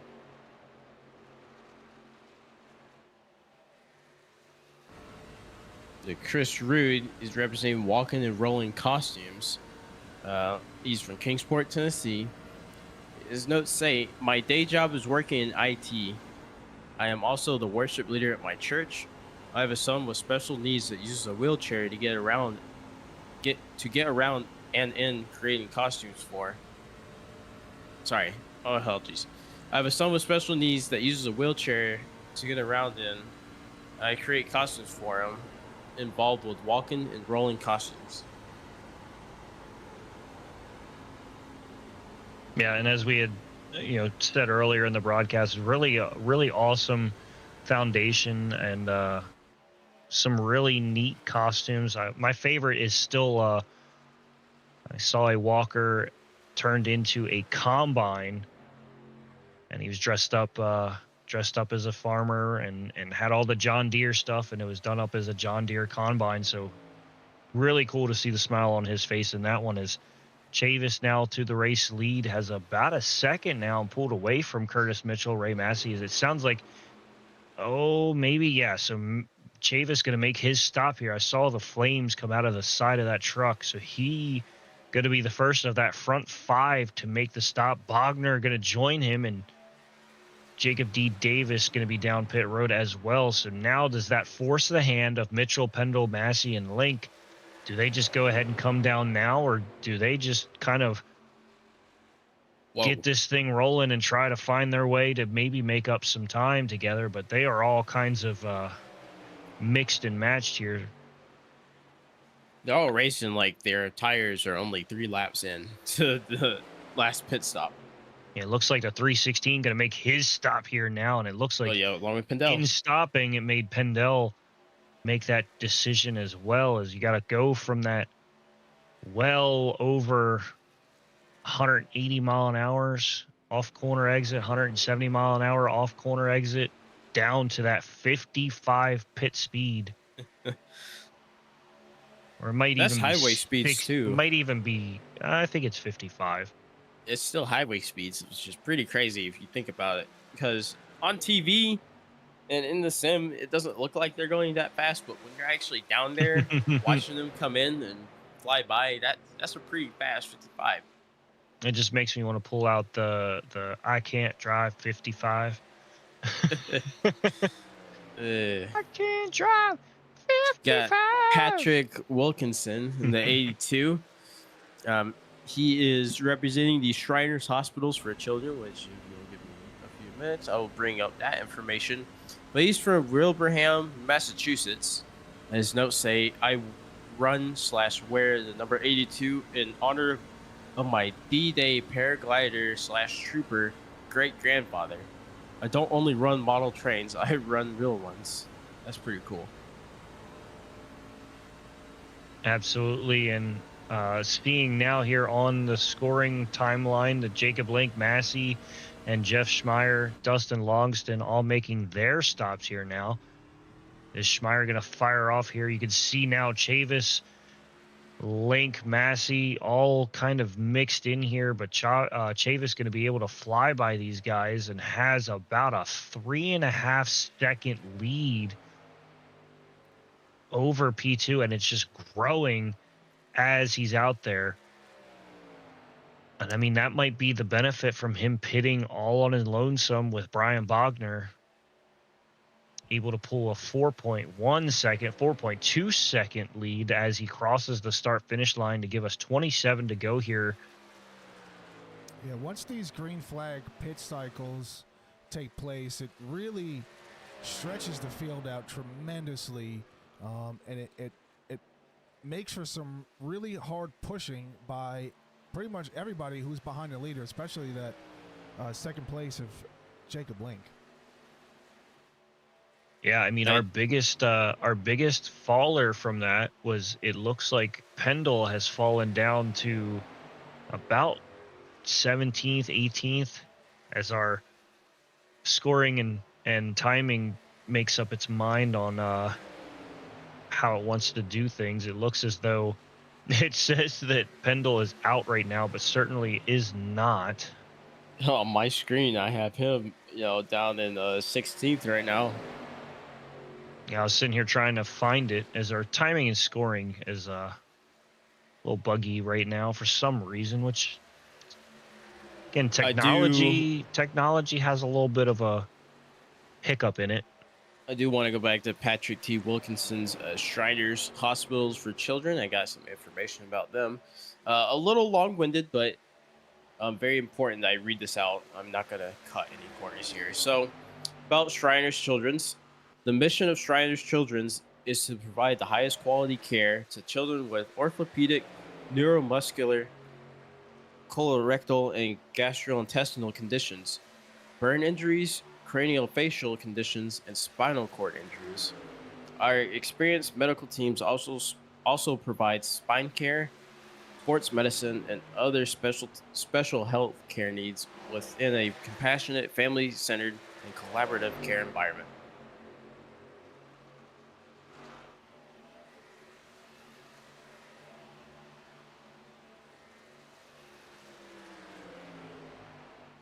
Patrick Wilkinson was sitting in the 18th position as we jump on here with Adam Thompson. Adam Thompson from the wonderful state of Maryland, racing for St. Jude's here tonight. It has a rescued pit bull named Sugar. Adam Thompson has had a rough couple of races. I know the first race of the season was running really well, ended up in some incidences, and whoa, almost gets run over by what looks like I think it's the 20. Yeah, the 20 of Patrick Craven. The puzzle, autism puzzle pieces were hard to see the number itself, as my eyes do not want to work with me. But Adam Thompson, certainly a one to watch here as we get deeper into this series and get into some of these races. He is certainly a bad, fast truck.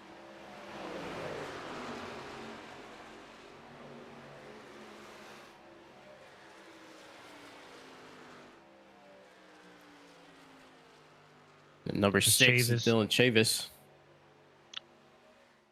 Got that 4.7, 4.8 second lead. Just a man on his own here. 22 laps to go. And like I said, Link and Massey, they're if they can link up, Massey certainly wants to get up there and challenge for that race lead, to go 3 for 3 or attempt to go 3 for 3.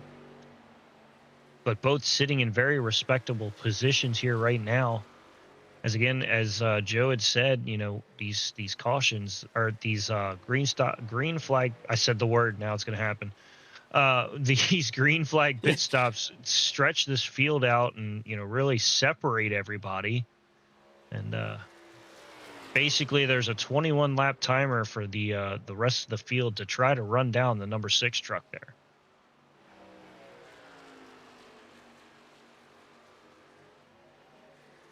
We got Scott Martin in the number 67. Scott Martin, he's representing the Great Lakes Recovery Center. That's his charity. He is from Michigan's Upper Peninsula. His notes say, "My charity will be to the Great Lakes Recovery Center and their Compassionate Care Fund that helps pay for treatment when all other options are exhausted."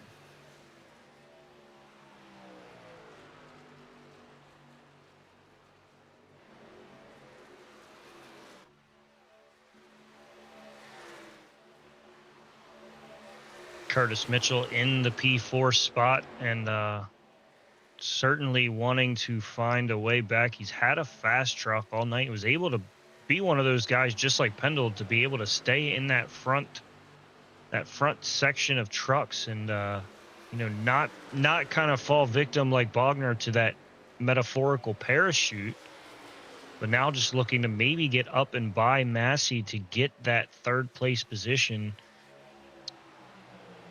to finish here on the podium.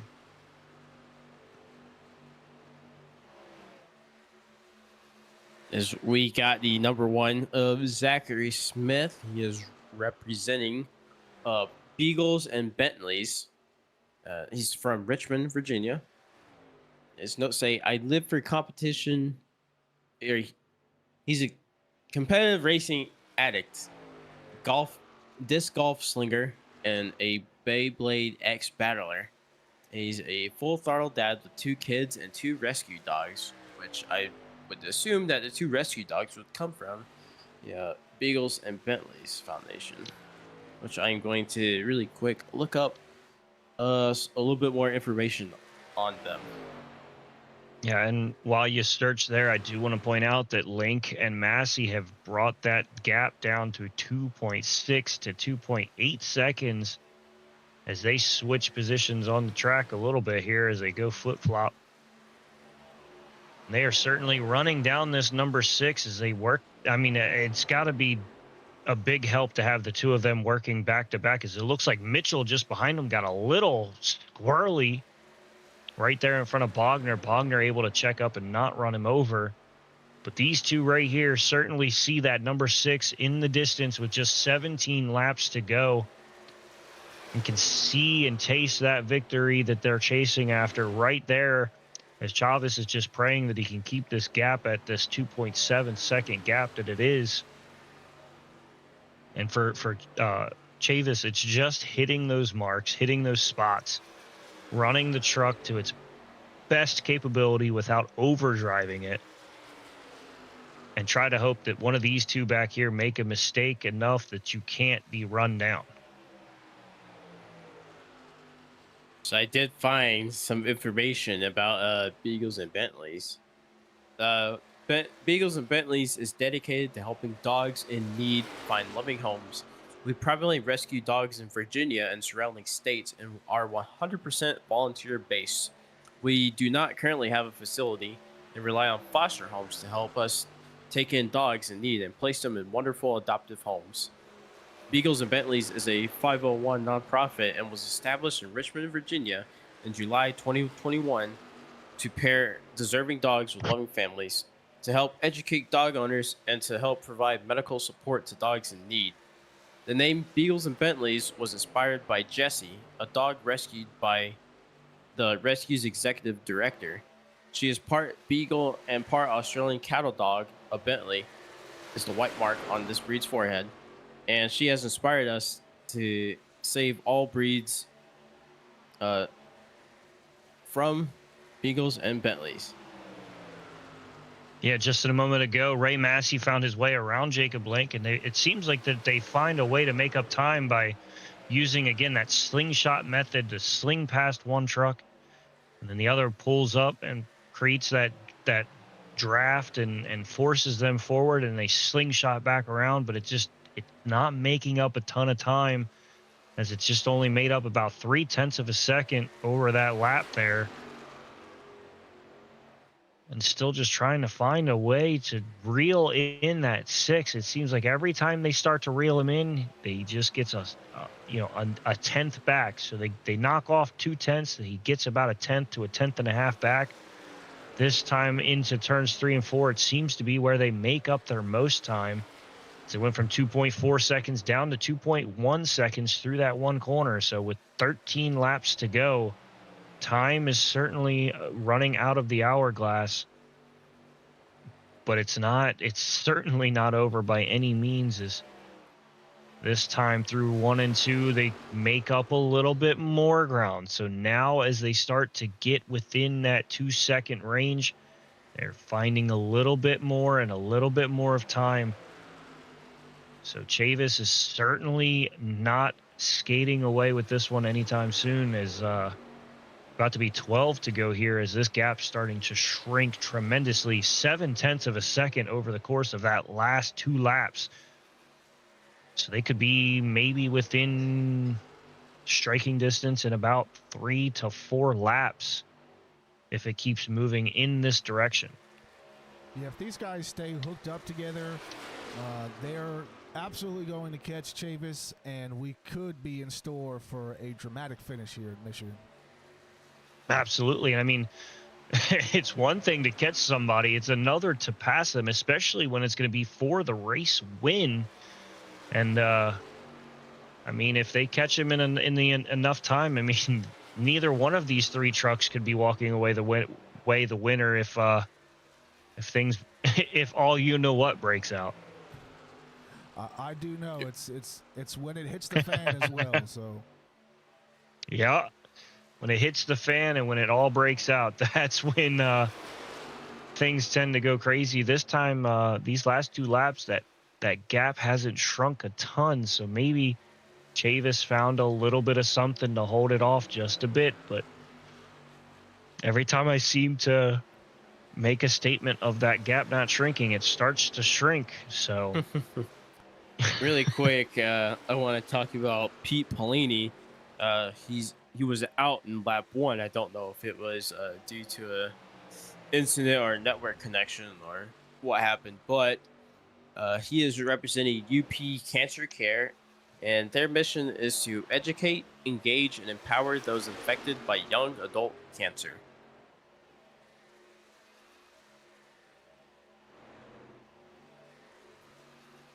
Curtis Mitchell now in the P5 spot, was sitting in that P4 spot. Schmeier has found his way up and into the P4 spot, getting around Bogner and Mitchell.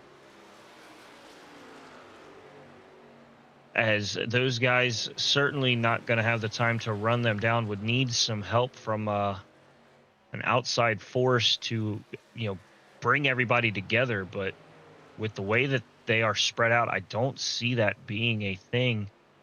I mean, your closest 2 really are the 33, the 21, and the 77 of a lane, and then you have Massey and Link within, 0.3 of themselves there as well. But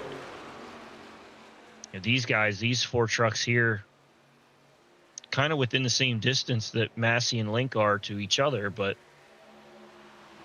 it doesn't seem like, as we gotten later into this run, these guys really are able to, make the moves or make the passes. And it's almost like there's like a force field around these trucks. Is a lane actually going to come down and make a stop here now? Does it look like just before he came in, I don't think he had been down for... I think he wasn't in for a while. Close to like 40 or 50 laps, I'm guessing. Yeah.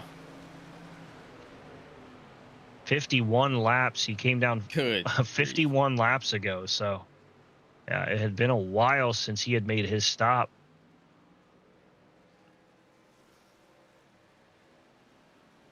So he's gonna come down, he's gonna come down, get a splash, go back out. But Chavis still sitting at 1.3 seconds ahead of Massey. So that gap that was shrinking has now kind of stopped shrinking. Got Massey behind him.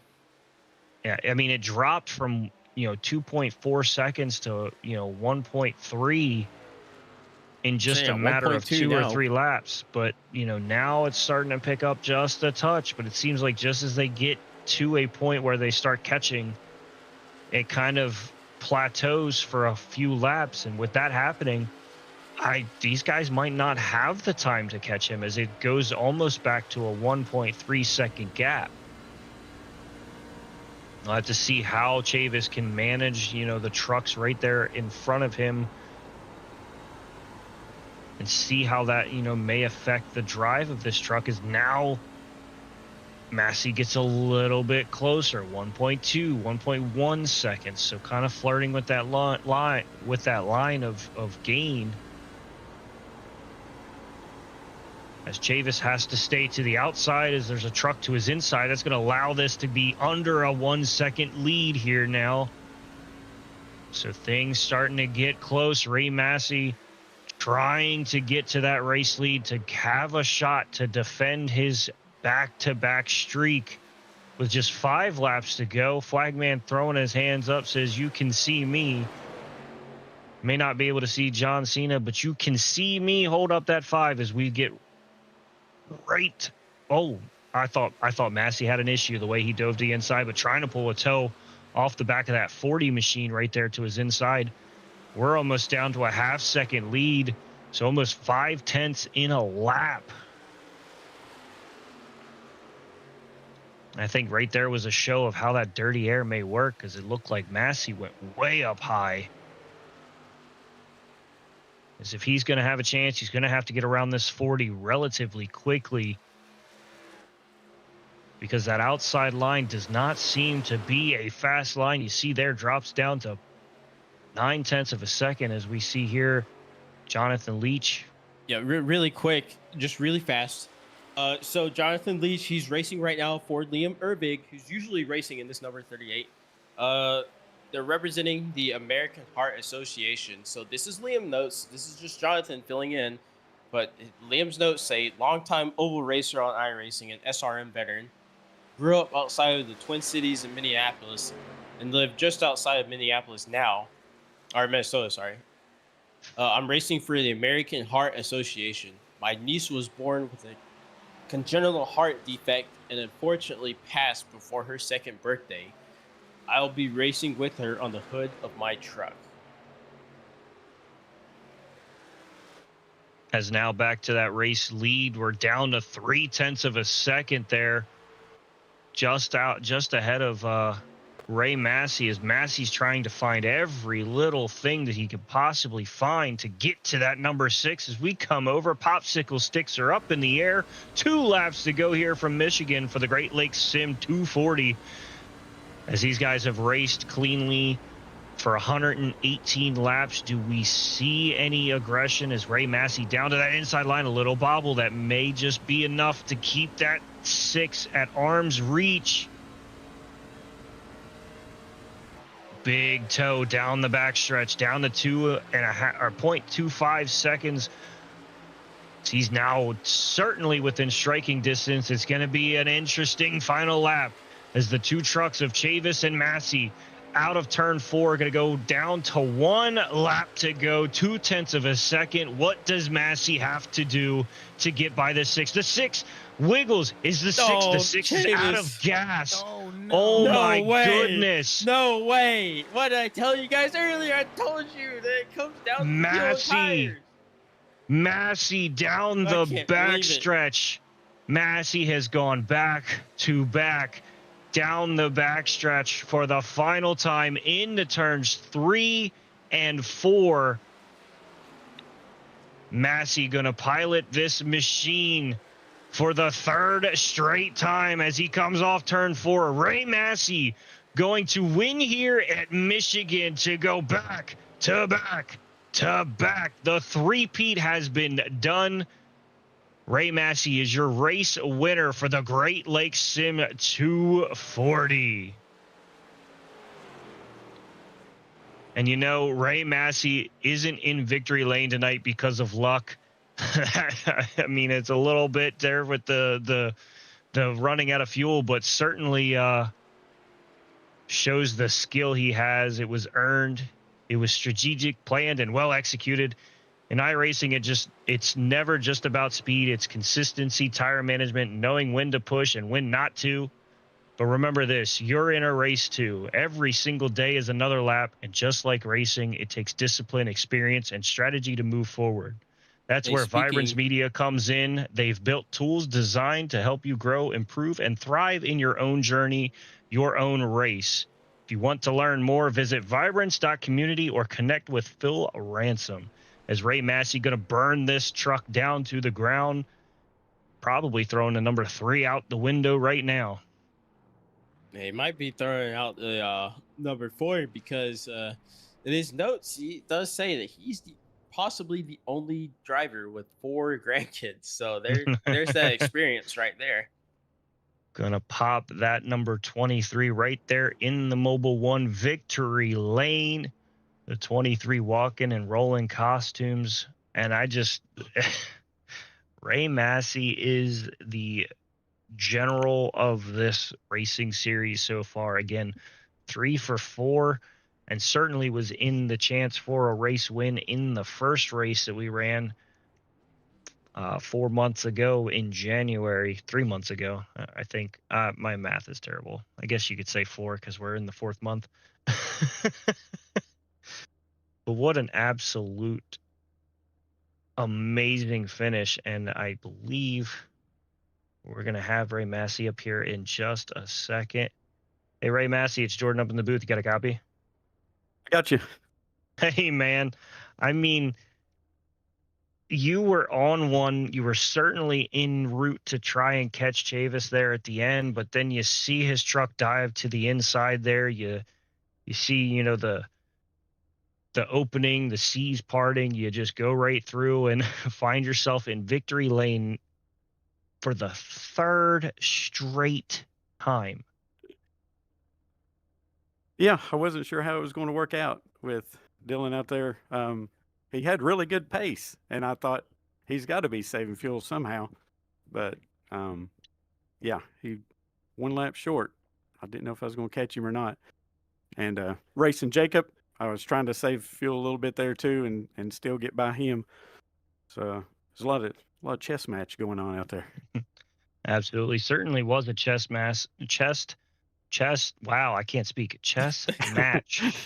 I was so excited that I you know, my words aren't working as the way they need to. But you know, you come in here, you have the back-to-back sitting in your pocket. You know, you want to three-peat, but you're sitting there watching that interval just kind of slowly tick away. I mean, take me through that last, you know, little bit there of, you know, what was going through your mind as you were watching that interval change and get shorter and shorter. Yeah, I was actually on the radio with my dad. He's kind of a crew chief, does some fuel strategy and stuff for me and my teammate Chris. And I was talking to him the whole time. I'm like, I'm not running him down like I thought I would. He's got a lot of pace up there. And I don't think he had anyone to draft with either. So Jacob and I were drafting well together, and we were running him down, but not as quick as I thought we would. So I started getting concerned that I ain't going to get there. I'm not going to make it. And then I kind of picked up on his draft with 2 to go. Thought, okay, I got something to work with here. Even if he does make it all the way, I might be able to get by him. So, yeah, that was nerve-wracking for sure. Absolutely. I can only imagine the nerves. And I mean, now you've got to back it up with the 4-peat, you know. You've got to come back. We got to see how long we can get that train rolling. But I mean, Yeah. you win here for the 3rd time in a row. You win at what I think is relatively can be a tough track in Michigan, and certainly there's got to be a group that gets you through this race and supports you throughout.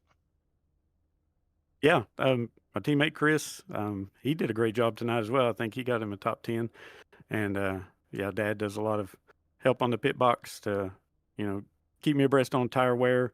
You know, we had to kind of be cautious with pit strategy tonight because, you know, we had 3 sets in the pits to change. So you had to be picky of when you actually used them or when you just got fuel only. So a lot of strategy tonight. That was a lot of fun.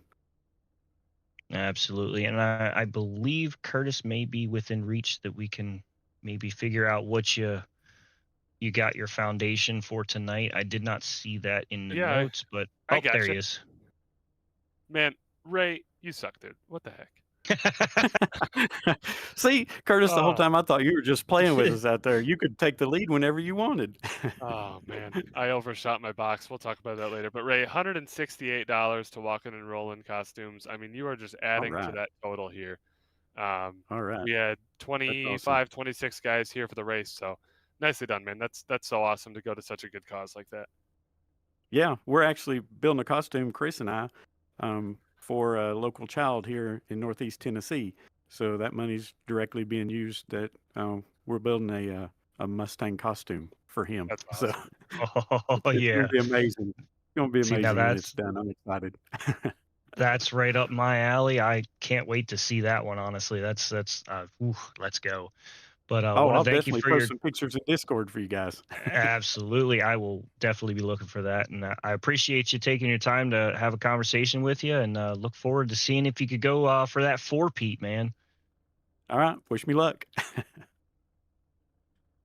All right, and next up, going to be our P2 finisher here tonight. I've got Jacob Link, and I believe Sam, you have him right now. Hey, Jacob, it's Sam up in the booth. You got me? Yep, I do. Hey, so really quick, I noticed that you are a Legends racer, and I wanted to ask you, you do anything with the summer shootout? Yes, I do. I've ran the summer shootout the last 3 years. Um, it's been tough to get sponsorship for that. I'm grateful for wherever I go. But that is one of the best events. I remember my first time I actually ever drove a race car in real life was in 2023. And that was the first oval Oh I wow. drove on, and that was a rough experience. I did semi-pro Class B. Gosh, I got I got whooped, but I came back in recent years, and I ended up having a pretty good run there the last 2 years. So I enjoy Yeah. doing that. I hope I can do it again. Very cool, very cool. Anyways, talking about the race that you just finished second in, I noticed that you were going back and forth across the field and had very interesting strategies with fuel and tires. You want to run me through what your thoughts were with your strategy? Well, I calculated the amount of tires that I had. So I had, with the starting set, 4. So I knew I was going to pit around lap 30, 60. Yeah. And it kind of just fell that way. I got involved in like 3 or 4 wrecks in that race. So I made a pass through. And then I was in 24th around lap 60 when the yellow came out. And I took tires and I went from 24th and I drove up with the 94 to the top 5, and then I took the lead, and then it kind of worked perfectly out how I planned it. And I normally don't do a ton of green flag pit stops, and I was like, it was about as good as I got it. And I was a bit shocked when I came out pit road and there was someone out there, but I didn't think they could make it, and they didn't. Yeah.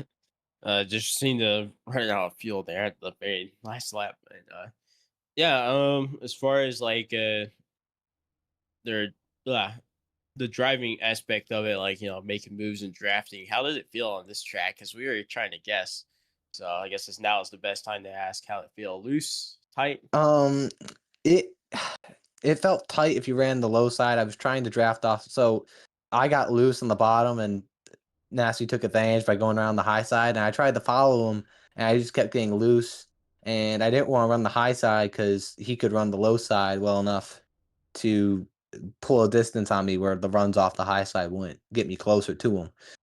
But overall, while I pass cars, my whole strategy was if I think I can dive bomb them and clear them to get up to the top, I would do that. But running the high side worked really well just because the draft is so powerful that if you just stay in the high side, people will just drop back like it's Daytona and you could single file on the top. So, but overall, I would say I got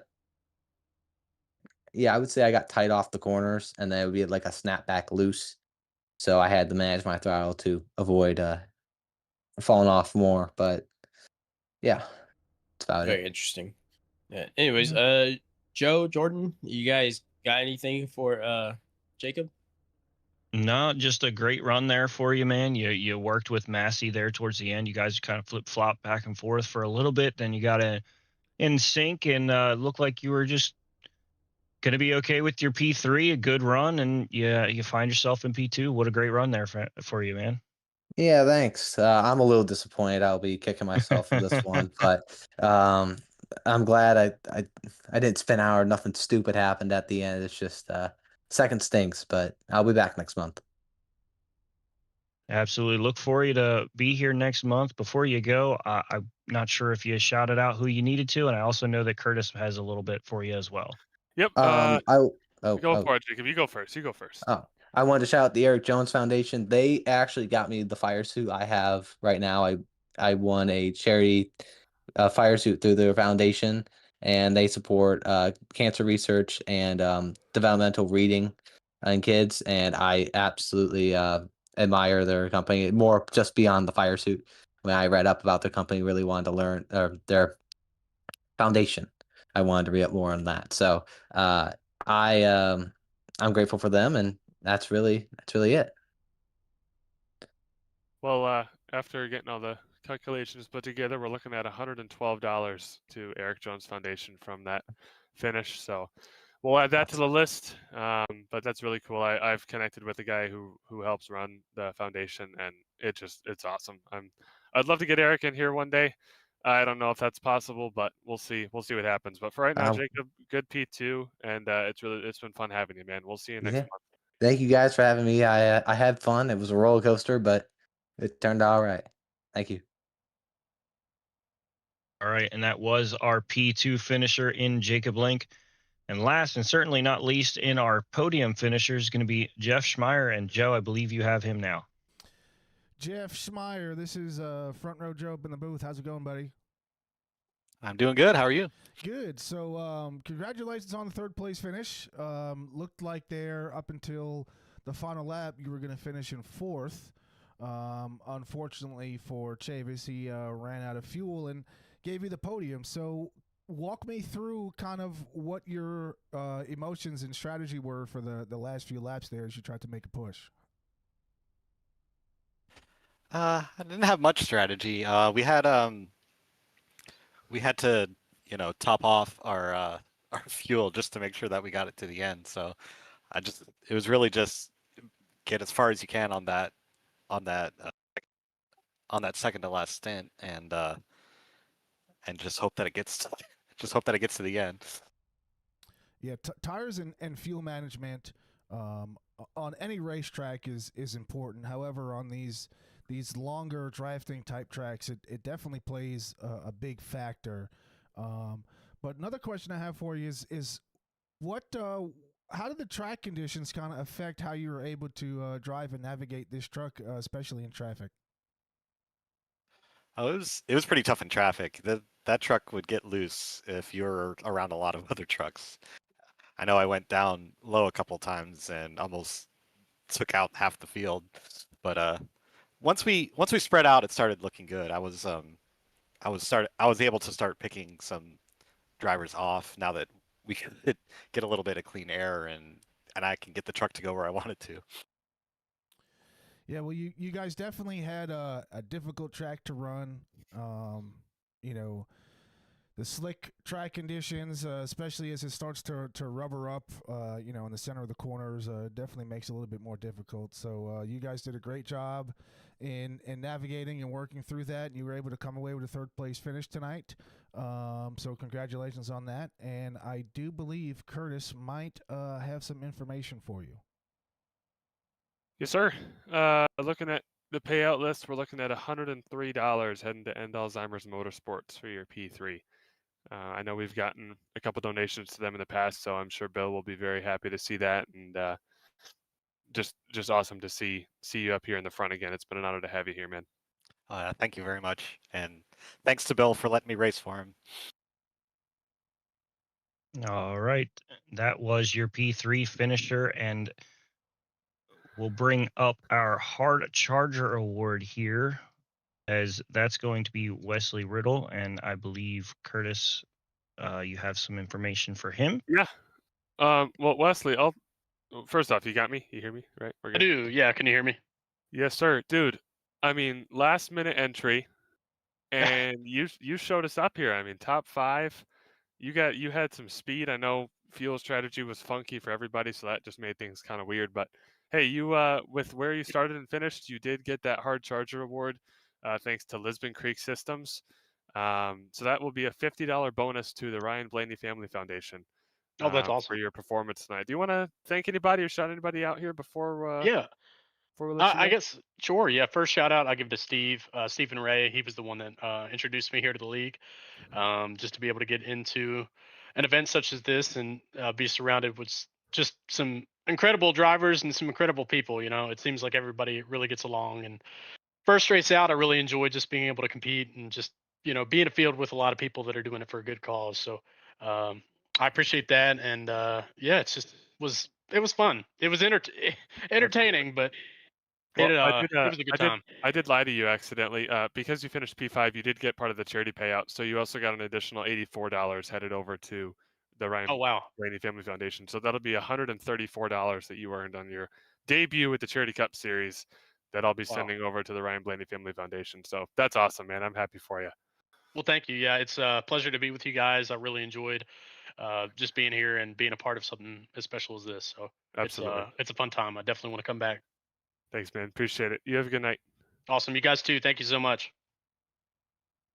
And that your P5 finisher in Wesley Riddle. And the last award, our cleanest driver of the race award, is I look over here. It says Curtis Mitchell. Curtis, you got me. Nope. Yeah, I gotcha. No, I mean, you had a good race there. You got the stage win as well. So I mean, you got some speed in that thing. I think just maybe towards the end, the pit strategies and everybody on a little bit of different, might have kind of put you just a little bit out of the arm's reach that, Massey and Link were, but you had a clean race, which is not an easy thing to do, especially with how loose these trucks were. Yeah, I got some good practice this week running the Kansas combo at with the Arcas, and that felt really similar with how the truck was handling later on in the run. I screwed up though, Jordan. I screwed up when I went into pit road. We're cruising. Pit entry was great, and we head into our box, and I was distracted, slammed the brakes, and spun her. So we were about 45 degrees way angled out of the box when I entered. So I had to back up and go back in. Lost probably 4 or 5 seconds, which is just about how far back I was sitting P4. I'm so happy for Ray though. I mean, I'm glad to see a bunch of these charities represented to get some serious payouts, and we've just seen some really good traffic in here. So it was a fun race. I was just trying to put on a show and try and run up front as hard as I could because I knew the tire wear was going to be interesting, but I could spare the right front enough where I'd just kind of be Tokyo drifting it for the last 15 laps, and it was a ton of fun. So huge shout out. After doing the calculation, we're looking at $118 for my charity payout, and I ran 2 charities tonight, so we're going to split that at $59 each. One headed to Souls for Jesus, which is a local organization here in Milwaukee, organizes and donates shoes to countries in Africa. They will literally take trips to the country to wash these children's feet and give them shoes and tell them the gospel. I was just there yesterday with our church, and it's humbling to be part of that. They just celebrated their 1,000,000th pair of shoes being donated a couple months ago. It's been just awesome to be partners with them with our church. And our the second one I represented on the hood of the truck was Zachariah Zakers, one of my good buddies.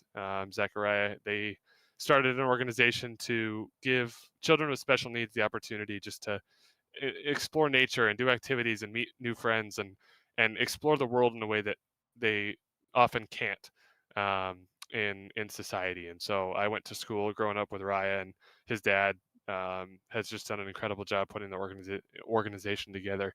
So it was a real honor to be driving for both of them, to get the truck up to P4. Selfishly, I really wanted a top 3. And the truck was feeling all right. I just need to learn how to pit better, apparently. So I appreciate you guys doing the broadcast. This was just a ton of fun. Absolutely. And I mean, absolutely. And I mean, this race in itself was a lot of fun for us just to watch, with how loose the trucks were. And then you could definitely tell when somebody was a little tight in the corners as well, being on the rear end of somebody, and, them having to find different locations to move and ways to find, that space to not lose ground, but also, have the truck stay in a stable manner. I'm actually looking really forward to the next race. I know it's May 17th. I wasn't able to find in the notes where that track is. If you could fill us in on that one. Man, we got a fun event planned in May. So we're going to be running a fundraiser race with another iRacing nonprofit, Goat Locker Racing.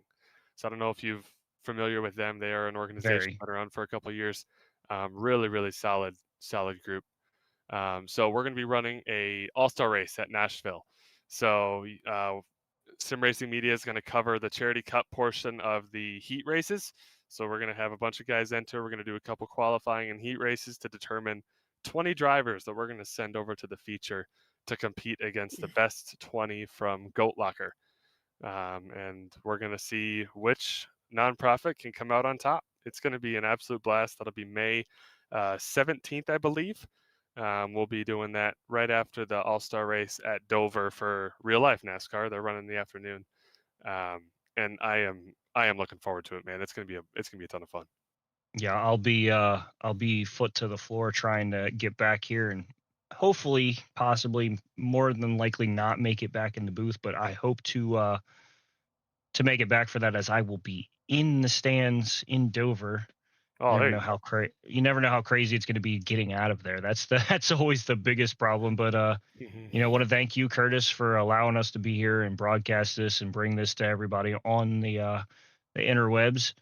And it's a great opportunity to just learn about more charities and promote, and it's been a lot of fun so far. Absolutely. And yeah, total of just did the math here, $685 headed to charity from this event. So that puts us at almost $2,500 for the season. Just want to give first and foremost all the glory to the Lord. I have absolutely no reason why He's given me this ability in this channel to do this. You asked me 6 months ago if this was going to happen. I'm like, absolutely not. So He has just been, Lord has provided so much, so many drivers, so many sponsors, and really solid guys to push this forward. So huge, very grateful and blessed to be a part of this. As am I. And as we get ready to wrap this thing up, we'll go over that final results that pops up here, as Curtis is staring at me meanly still on my screen down in the bottom, holding his steering wheel.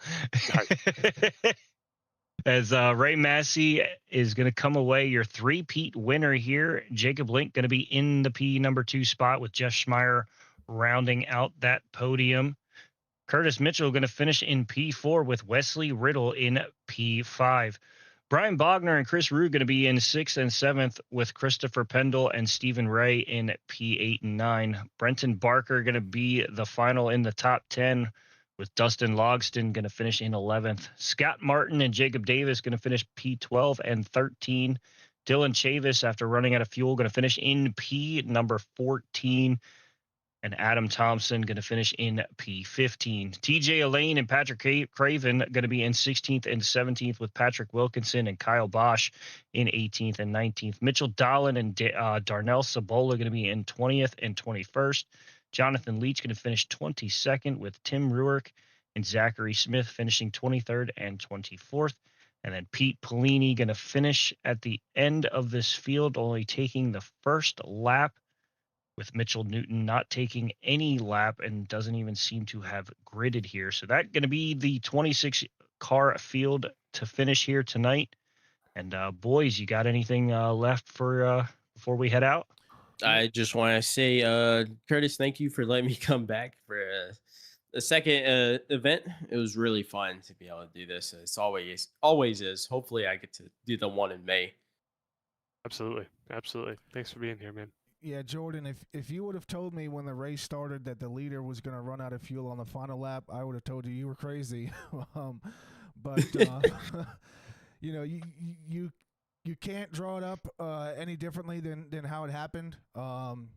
It was quite shocking to see, and it's very unfortunate for Dylan that he ended up running out of fuel. But nevertheless, it was a fun and exciting race. I'm glad to have had that opportunity to be here to produce and co-commentate with you guys. And we will look forward to seeing everybody joining us back next week for the duel of the nonprofits. So absolutely, we will look forward to that. And that's pretty much all I've got.